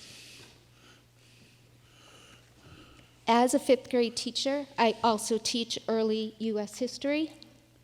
We are currently talking about the Constitution, the Bill of Rights, extended amendments. My kids, my students, 10 years, 11 years old, are flabbergasted at the way this country has treated marginalized citizens. They just keep asking me why. Why? And all I'm doing is telling the truth. I'm not making up stories. I'm not out there evangelizing. They can't understand. Please, I hope our town will do the right thing. Every day, we end our student announcements after the Pledge of Allegiance. We end our student announcements with do the right thing and take care of one another. And I hope our town will do that today. Thank you. Next.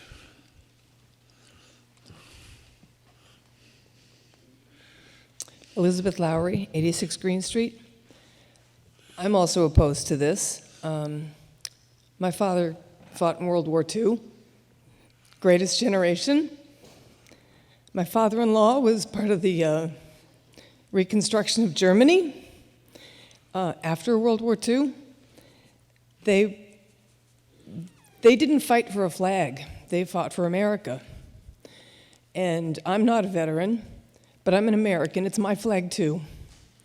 And as a proud parent of a trans kid who is 25, who had a miserable time growing up here, the pride flag means a lot to me.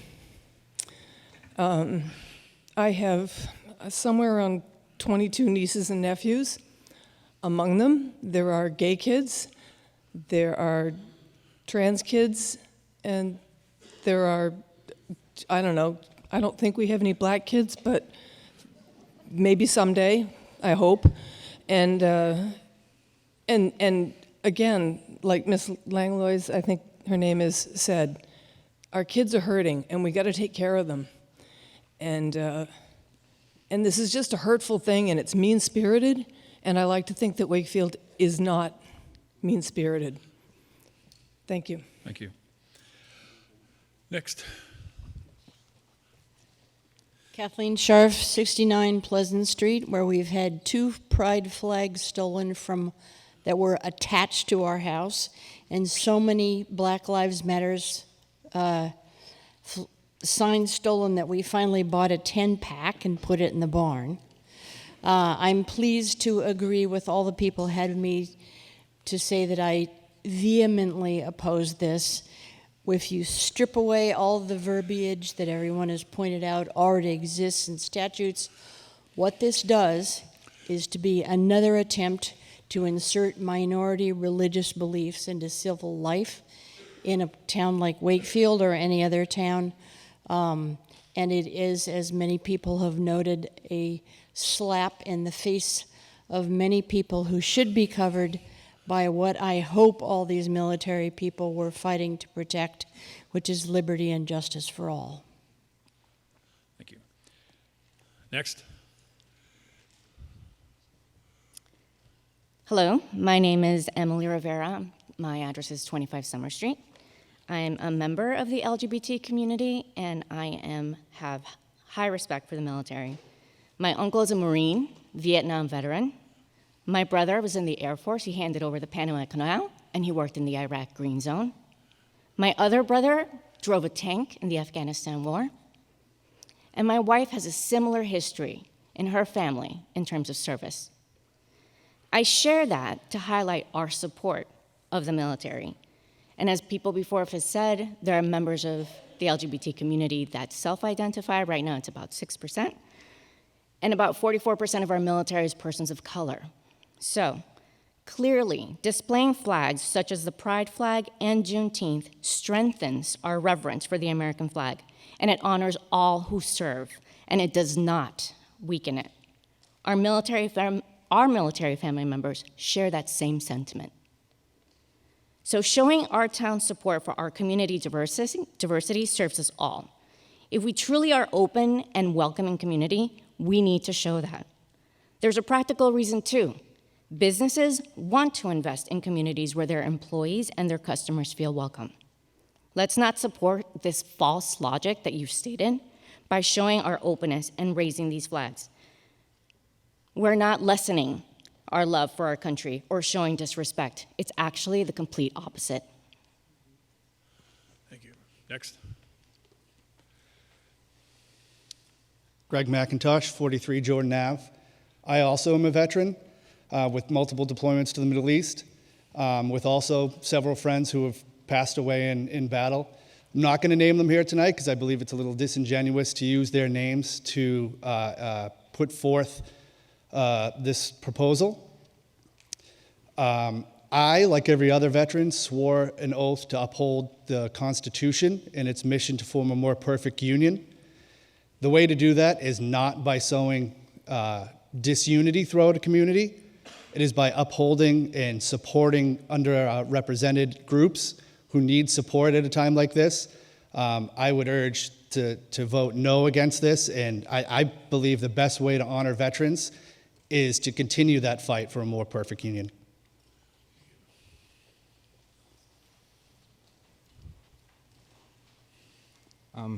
Good evening. My name is Will Turner, 4 Lindbergh Road. I'm also a Air Force veteran. As you know, sir, when you put that uniform on, you don't recognize skin color, you don't recognize race, sexual orientation, or whatever. You're family. So this bill, I feel as it's disrespectful because that flag represents everybody. It doesn't matter what flag you fly, that represents us. So I believe I'm voting no against this because I think it's disrespectful against everything that we stand for.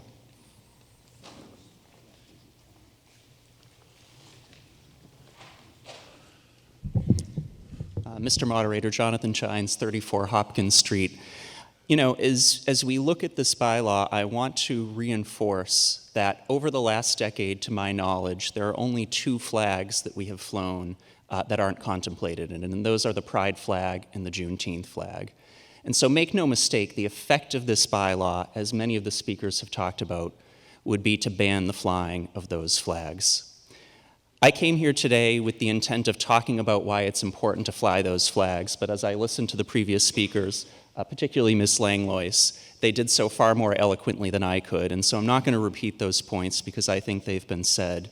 But I do want to say, as a leader in this town, as a parent with 4 impressionable children who are far more open and compassionate than I could ever hope to be as an adult, I hope that we vote against this. We are a better town than this. We are a town that represents values of inclusiveness and welcoming and love, and we've shown that for the last 5 years when we've flown the Pride flag. We've shown that for the last 3 years when we've flown the Juneteenth flag.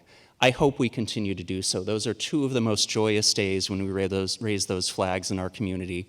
They're 2 of the days that I am proud to be a citizen of Wakefield, as are the days when we honor our veterans on Memorial Day and Veterans Day and on the 4th of July and so many days in between. We can do both. We can do better by doing both as we have until this point and as we will be able to if we don't vote down this bylaw. So I urge you to please vote no today. Thank you.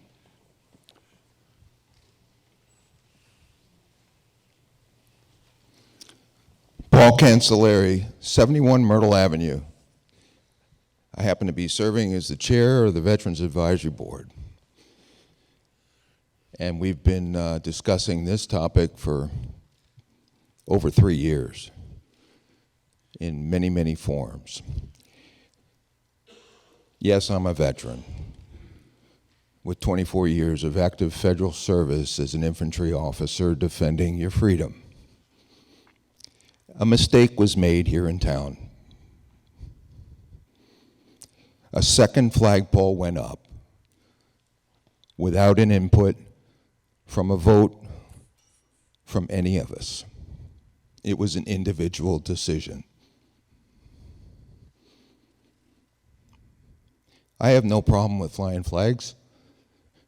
To be honest with you, the veterans on the advisory board kind of sit back and look at what we've defended and enjoy it, provided the American flag has prominence. What gets flown at the AmeriCal Civic Center is the public's choice. But I'd like to make a motion. And my motion is to put the second flagpole in a place of prominence in front of Town Hall. So the body that provides the policy can oversee it. And so that we as Americans can enjoy our freedoms. Fly a pride flag, fly the Juneteenth flag in front of our seat of government. That's the high ground, not the AmeriCal Civic Center. That's a memorial to remember those that defended our freedoms. The problem is, and I've conferred, we anticipated something, is, and I spoke with Mr. Mullen, your amendment is not within the four corners of this article or motion. You're more than free at some other time to suggest that or go to the town council or something, but within the four corners here, this is just how to operate the existing flagpoles, okay? So, Got a lot of smart people in the room. Yeah, so Mr. Moderator, and you're one of them. I yield to you. No, I just want to. I want to share your sentiment. Okay. I just want to share what I've witnessed. Okay. Yeah. Over the course of about 3 years, a mistake was made, not by those who serve, and not by those of us that are citizens here. It was a decision that was not a public decision. Thank you. Okay. Thanks.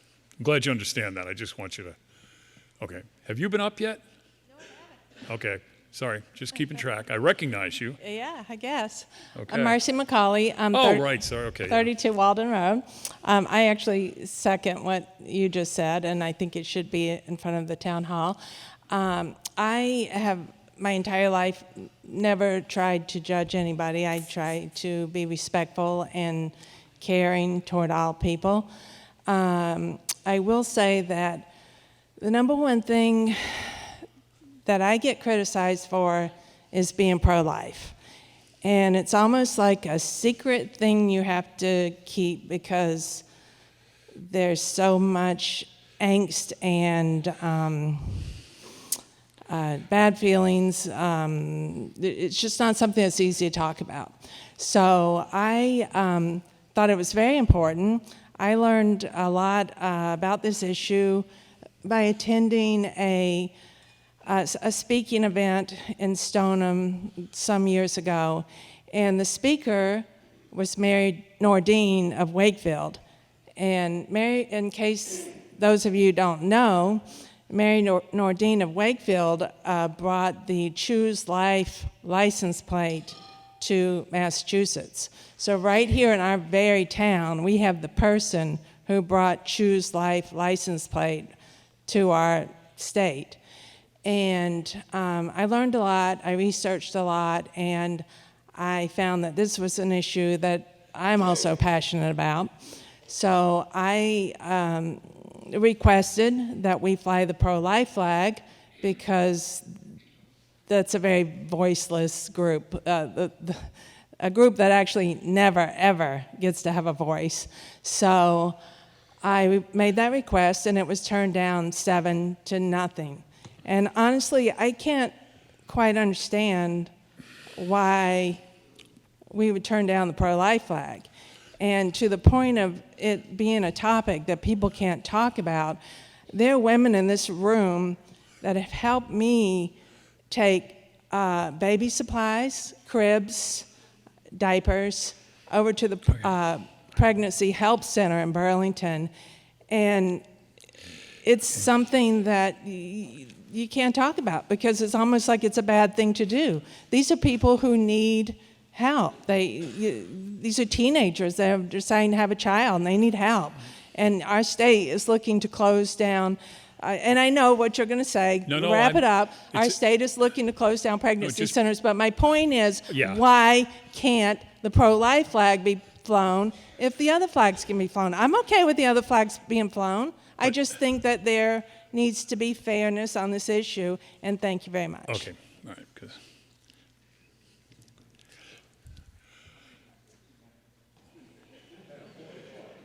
You are so on the clock.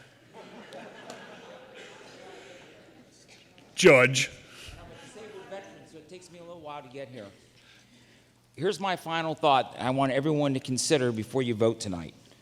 All of us here believe in the rule of law. Since the flag bylaw is a general bylaw, The town clerk has to forward it to the Massachusetts Attorney General's office for review if it passes tonight.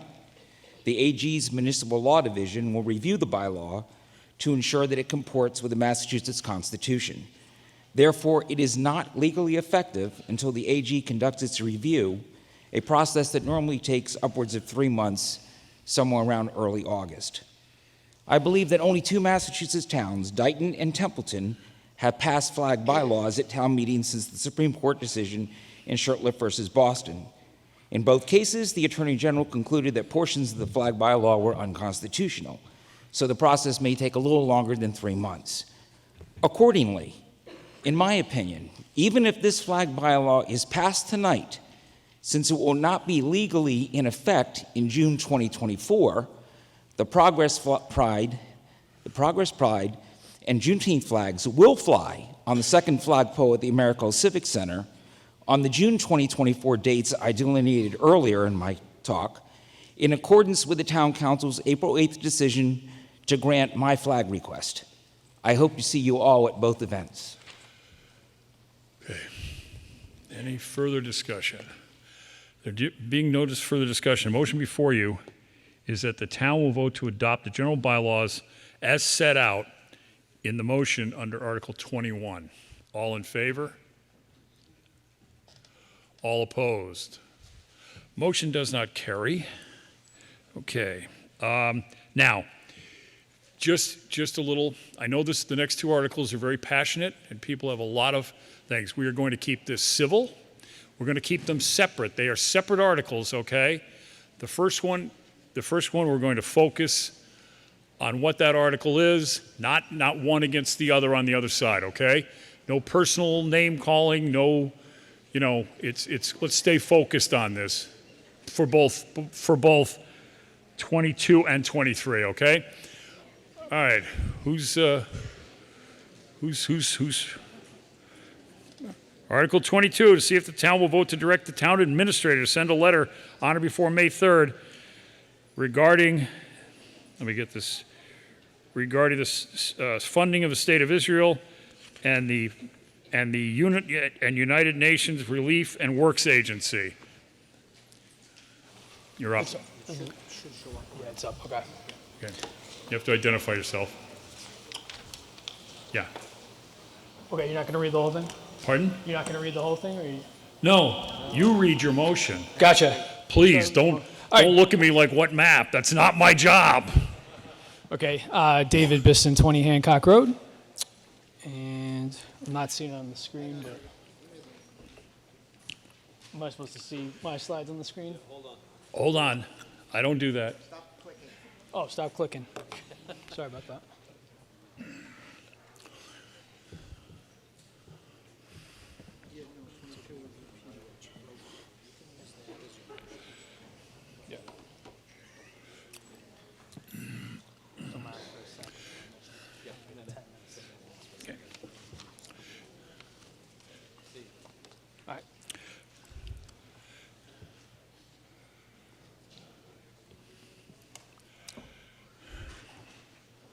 All right, go ahead with the motion. Yeah. You read your motion. Your motion. The motion is that the town direct the town administrator as described in this Article 22. Is there a second? Second. Okay, Mr. Bisson, yeah. Yeah, he did. David Bisson. Just pay attention.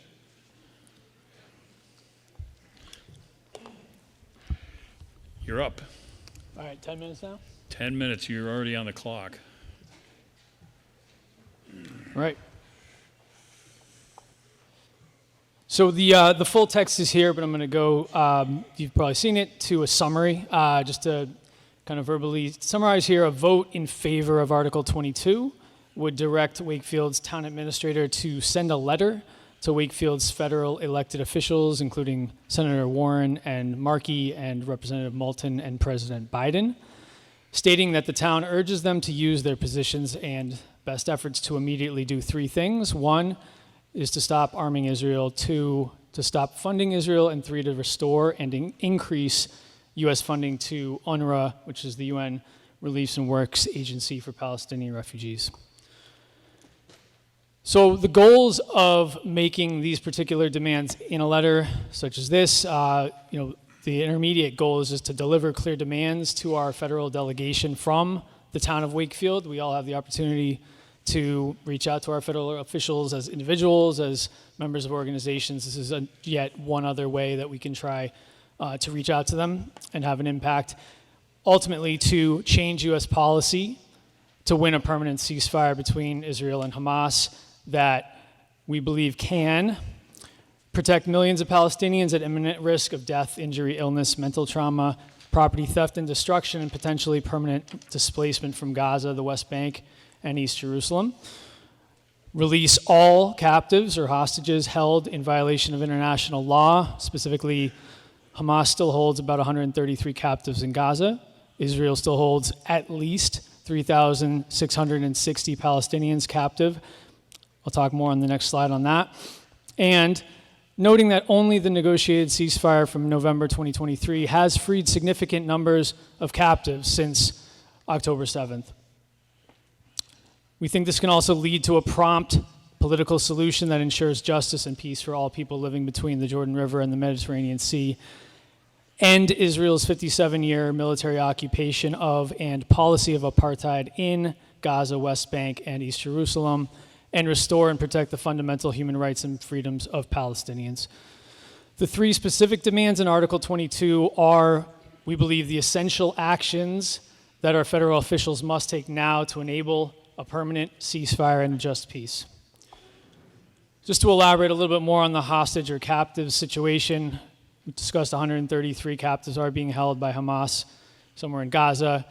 Palestinians are held in great numbers in Israeli prisons, which is why there's discussion of sort of the exchange rate between how many Palestinian prisoners may be released for a given Israeli captive.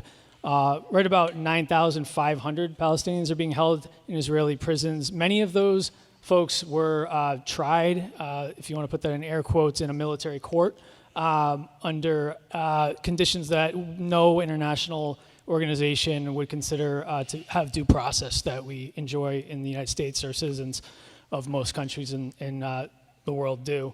3,660 of them are administrative detainees. That means they are held without charge or trial. They are essentially kidnapped from homes in the West Bank, East Jerusalem, and definitely in Gaza as well, and just held indefinitely. That can be renewed. They're not shown evidence of why they're being held, and they can't communicate with their attorneys. So those folks are absolutely captives, and probably more like closer to the 9,500 number should be considered at least. You can see on the graph, the orange line is administrative detainees. It's just skyrocketed since 2022, and especially since October 7th. The numbers are staggering. The loss of human life is appalling, and the numbers just keep going up, primarily in Gaza, but also in the West Bank. We know in Israel on October 7th, about 1,139 people were killed. In Gaza, there's at least 34,568 who have been killed that are recorded, with about 8,000 or more known to be missing and presumed dead under the rubble of buildings that have been bombed by Israel. We also are finding hundreds, if not many thousands, of Palestinians who were buried alive or potentially executed by the Israeli military and buried in mass graves. Some of them on the grounds of hospitals, such as Al Nasser Hospital in Khan Yunis and Al Shifa in Gaza City, just to name a few. On the right side, I just want to name some of the other, statistics that maybe we don't hear as much about. Obviously, the injuries are enormous, but just highlighting a couple of the red boxes: journalists killed in Gaza, at least 137. That's really a deliberate attempt, I think, to prevent information from getting out, but obviously we have social media, so a lot of it is anyway. Healthcare professionals, that's 356 have been killed and over 549 wounded. Obviously directly impacts the ability of those folks who are trained to treat the tens of thousands of injuries, many of them life-threatening, from infection and all kinds of serious conditions. So, and then hospitals. I mean, it's unprecedented in modern history that any army would attack the number of hospitals that Israel has attacked within Gaza with the intensity, ferocity, and catastrophic damage that they've done. It's almost every single hospital except for those in the Rafah area, which is potentially next in the next few days or weeks. Closing in on 4 minutes. I'm going to just jump through the why on these. So why should the U.S. stop arming Israel? Part 1 of 2. 1, continuing to arm Israel is a violation of U.S. and international law. Every NGO that deals with humanitarian rights and human rights law in the world, has basically said this, as well as attorneys inside and outside the administration, Biden administration, that continuing to supply Israel with weapons is in violation of multiple U.S. laws, like the Leahy law, that says that we can't provide weapons to a foreign government that's preventing humanitarian assistance from reaching a civilian population. And that's exactly what Israel is doing. It is starving the population of Gaza to death. There is an active famine. Samantha Power from USAID has stated that on the record before Congress.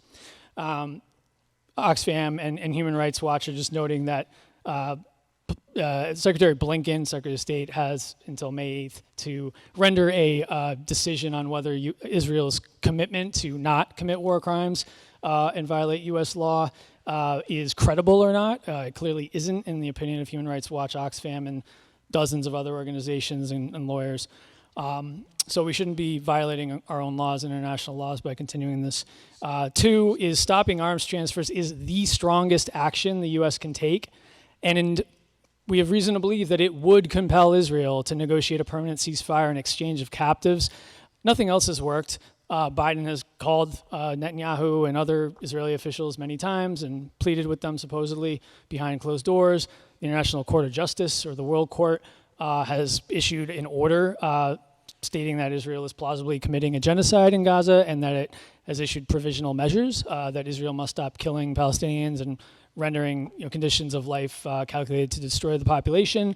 The United States Security Council has even passed a resolution that the United States then turned around and said was non-binding, which is contrary to all precedent in the United Nations system.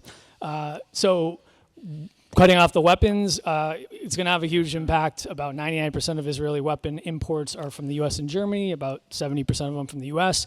Literally, the war could not continue without U.S. resupply on an almost constant basis. We learned a week ago, or a couple months ago, I guess it was, that the Biden administration made 100 transfers of arms over 150 days since October, and that was a month and a half ago. So it's a nonstop resupply. They would literally run out of ammunition if it weren't for the United States. And then, we just see on the right side, as of yesterday or today, Netanyahu is saying he's going to invade Rafah regardless of a ceasefire or hostage exchange. 1 minute. And Hamas is saying the ceasefire has to be permanent. So there's the rub. The arms are the difference. Why should we stop funding them? Elizabeth Warren's on the record saying she believes Israel's war in Gaza will legally be considered a genocide. Somehow she still voted for an additional military aid package to Israel, amounting to over $17 billion last week. But, it is obviously sending the wrong message to try to ask for a ceasefire and an end to the war while sending tens of billions of dollars in military assistance to a country. UNRWA. So UNRWA is the uniquely capable of delivering humanitarian aid to Palestinians at the scale needed to save thousands of lives. The U.S. needs to reinstate that funding immediately. UNRWA was the subject of a false information attack by Israel. It's been shown that Israel has no evidence of its allegations that UNRWA staff was involved in October 7th, and they have tortured UNRWA employees. Please vote yes. This is brought in solidarity with people from all religious and ethnic backgrounds throughout the U.S. and the world, demanding a permanent ceasefire now. And we hope you will join us. Thank you. And turn your ringer off, too. Thank you. Okay.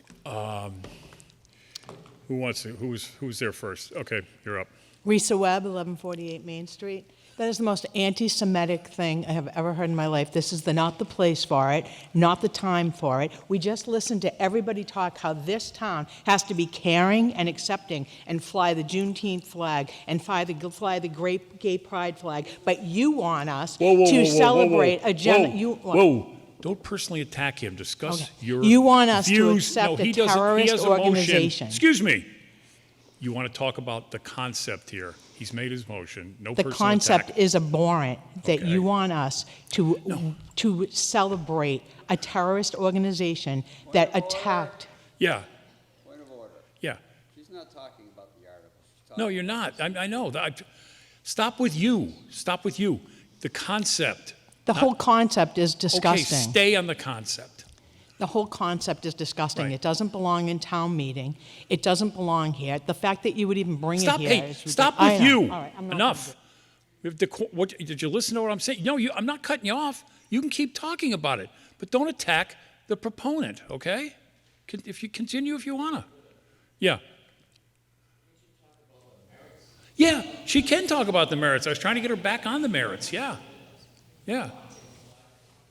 Pardon? Yeah. Just leave him out of it.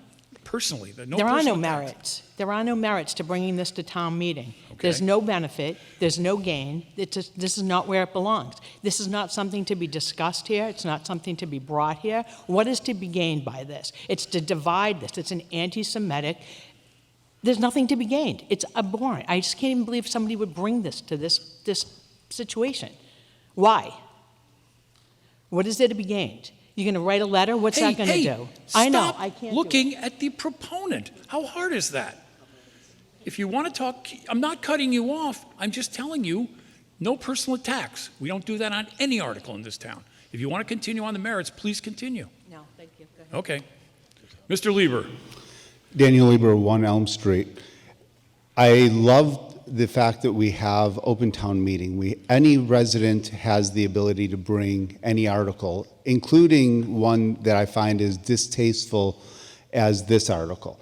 This article I don't think that is a matter that we should be discussing at town meeting given its content.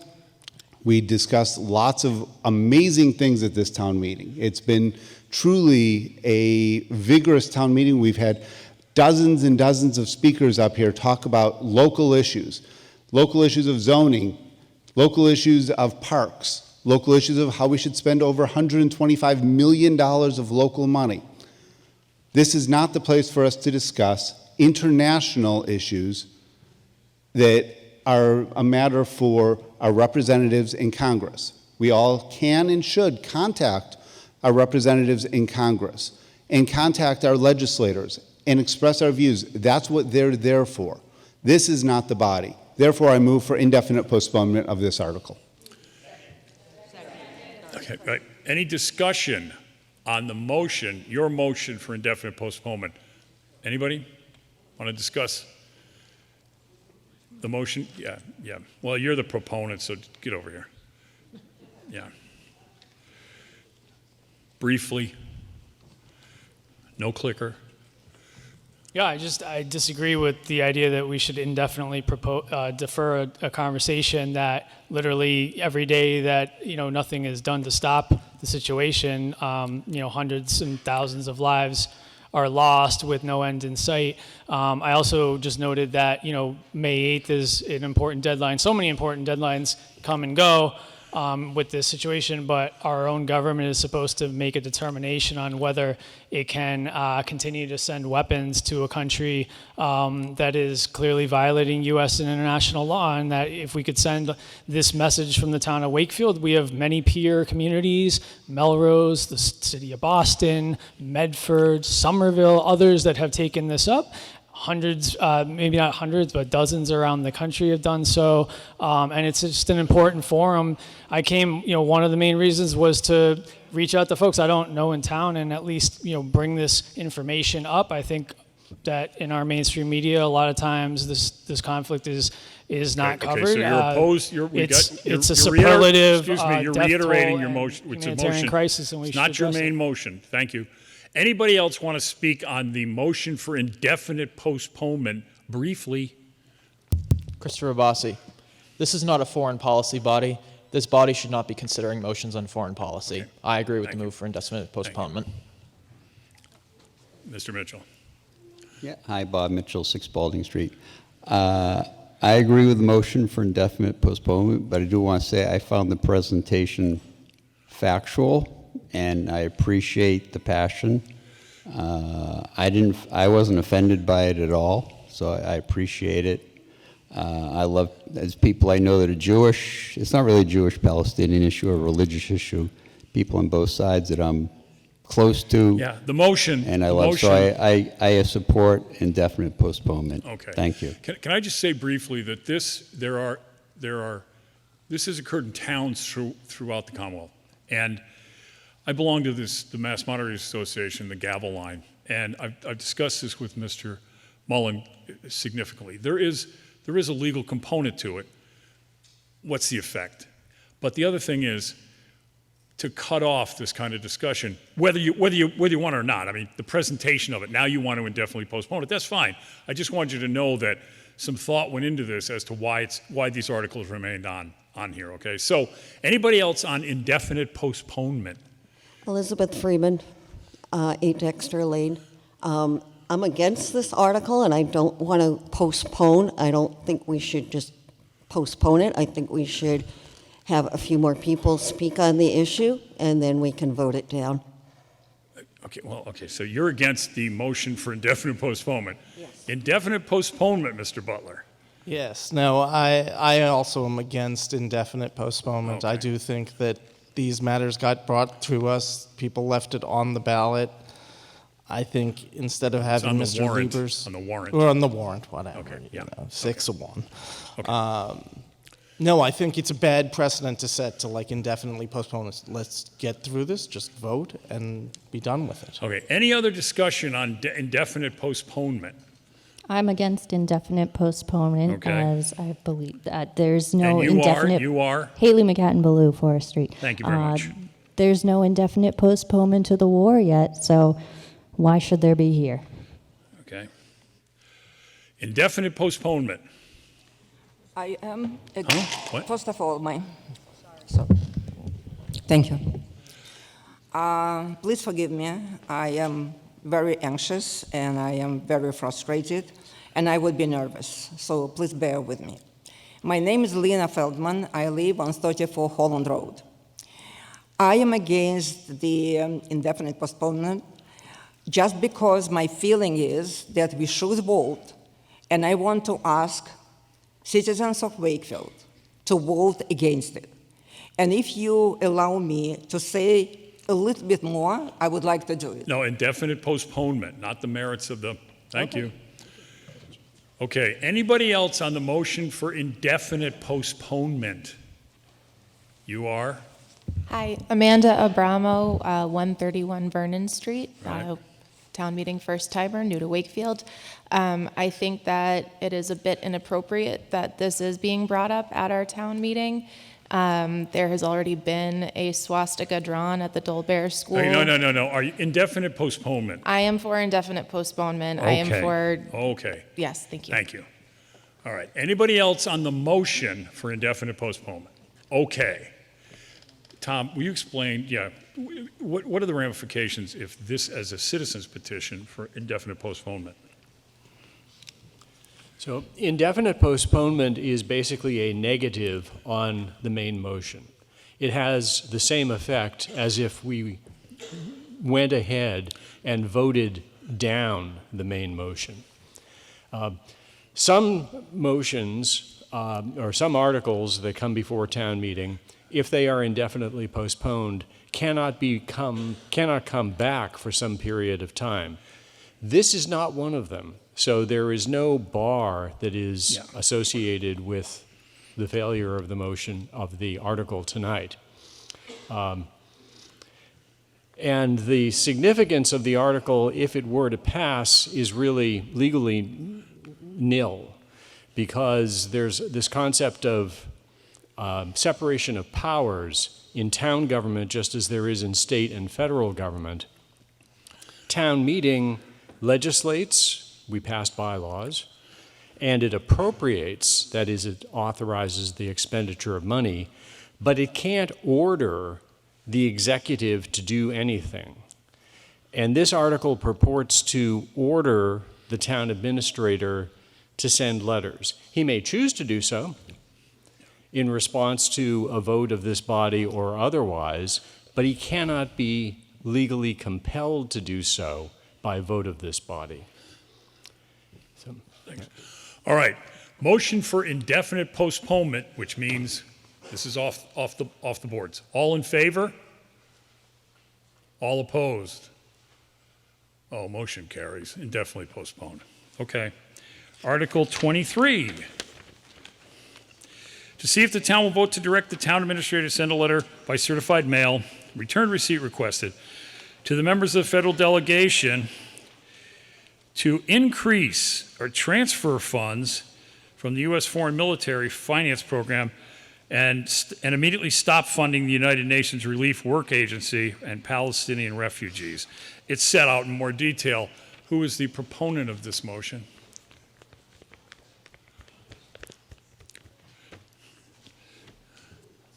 Mrs. Freeman.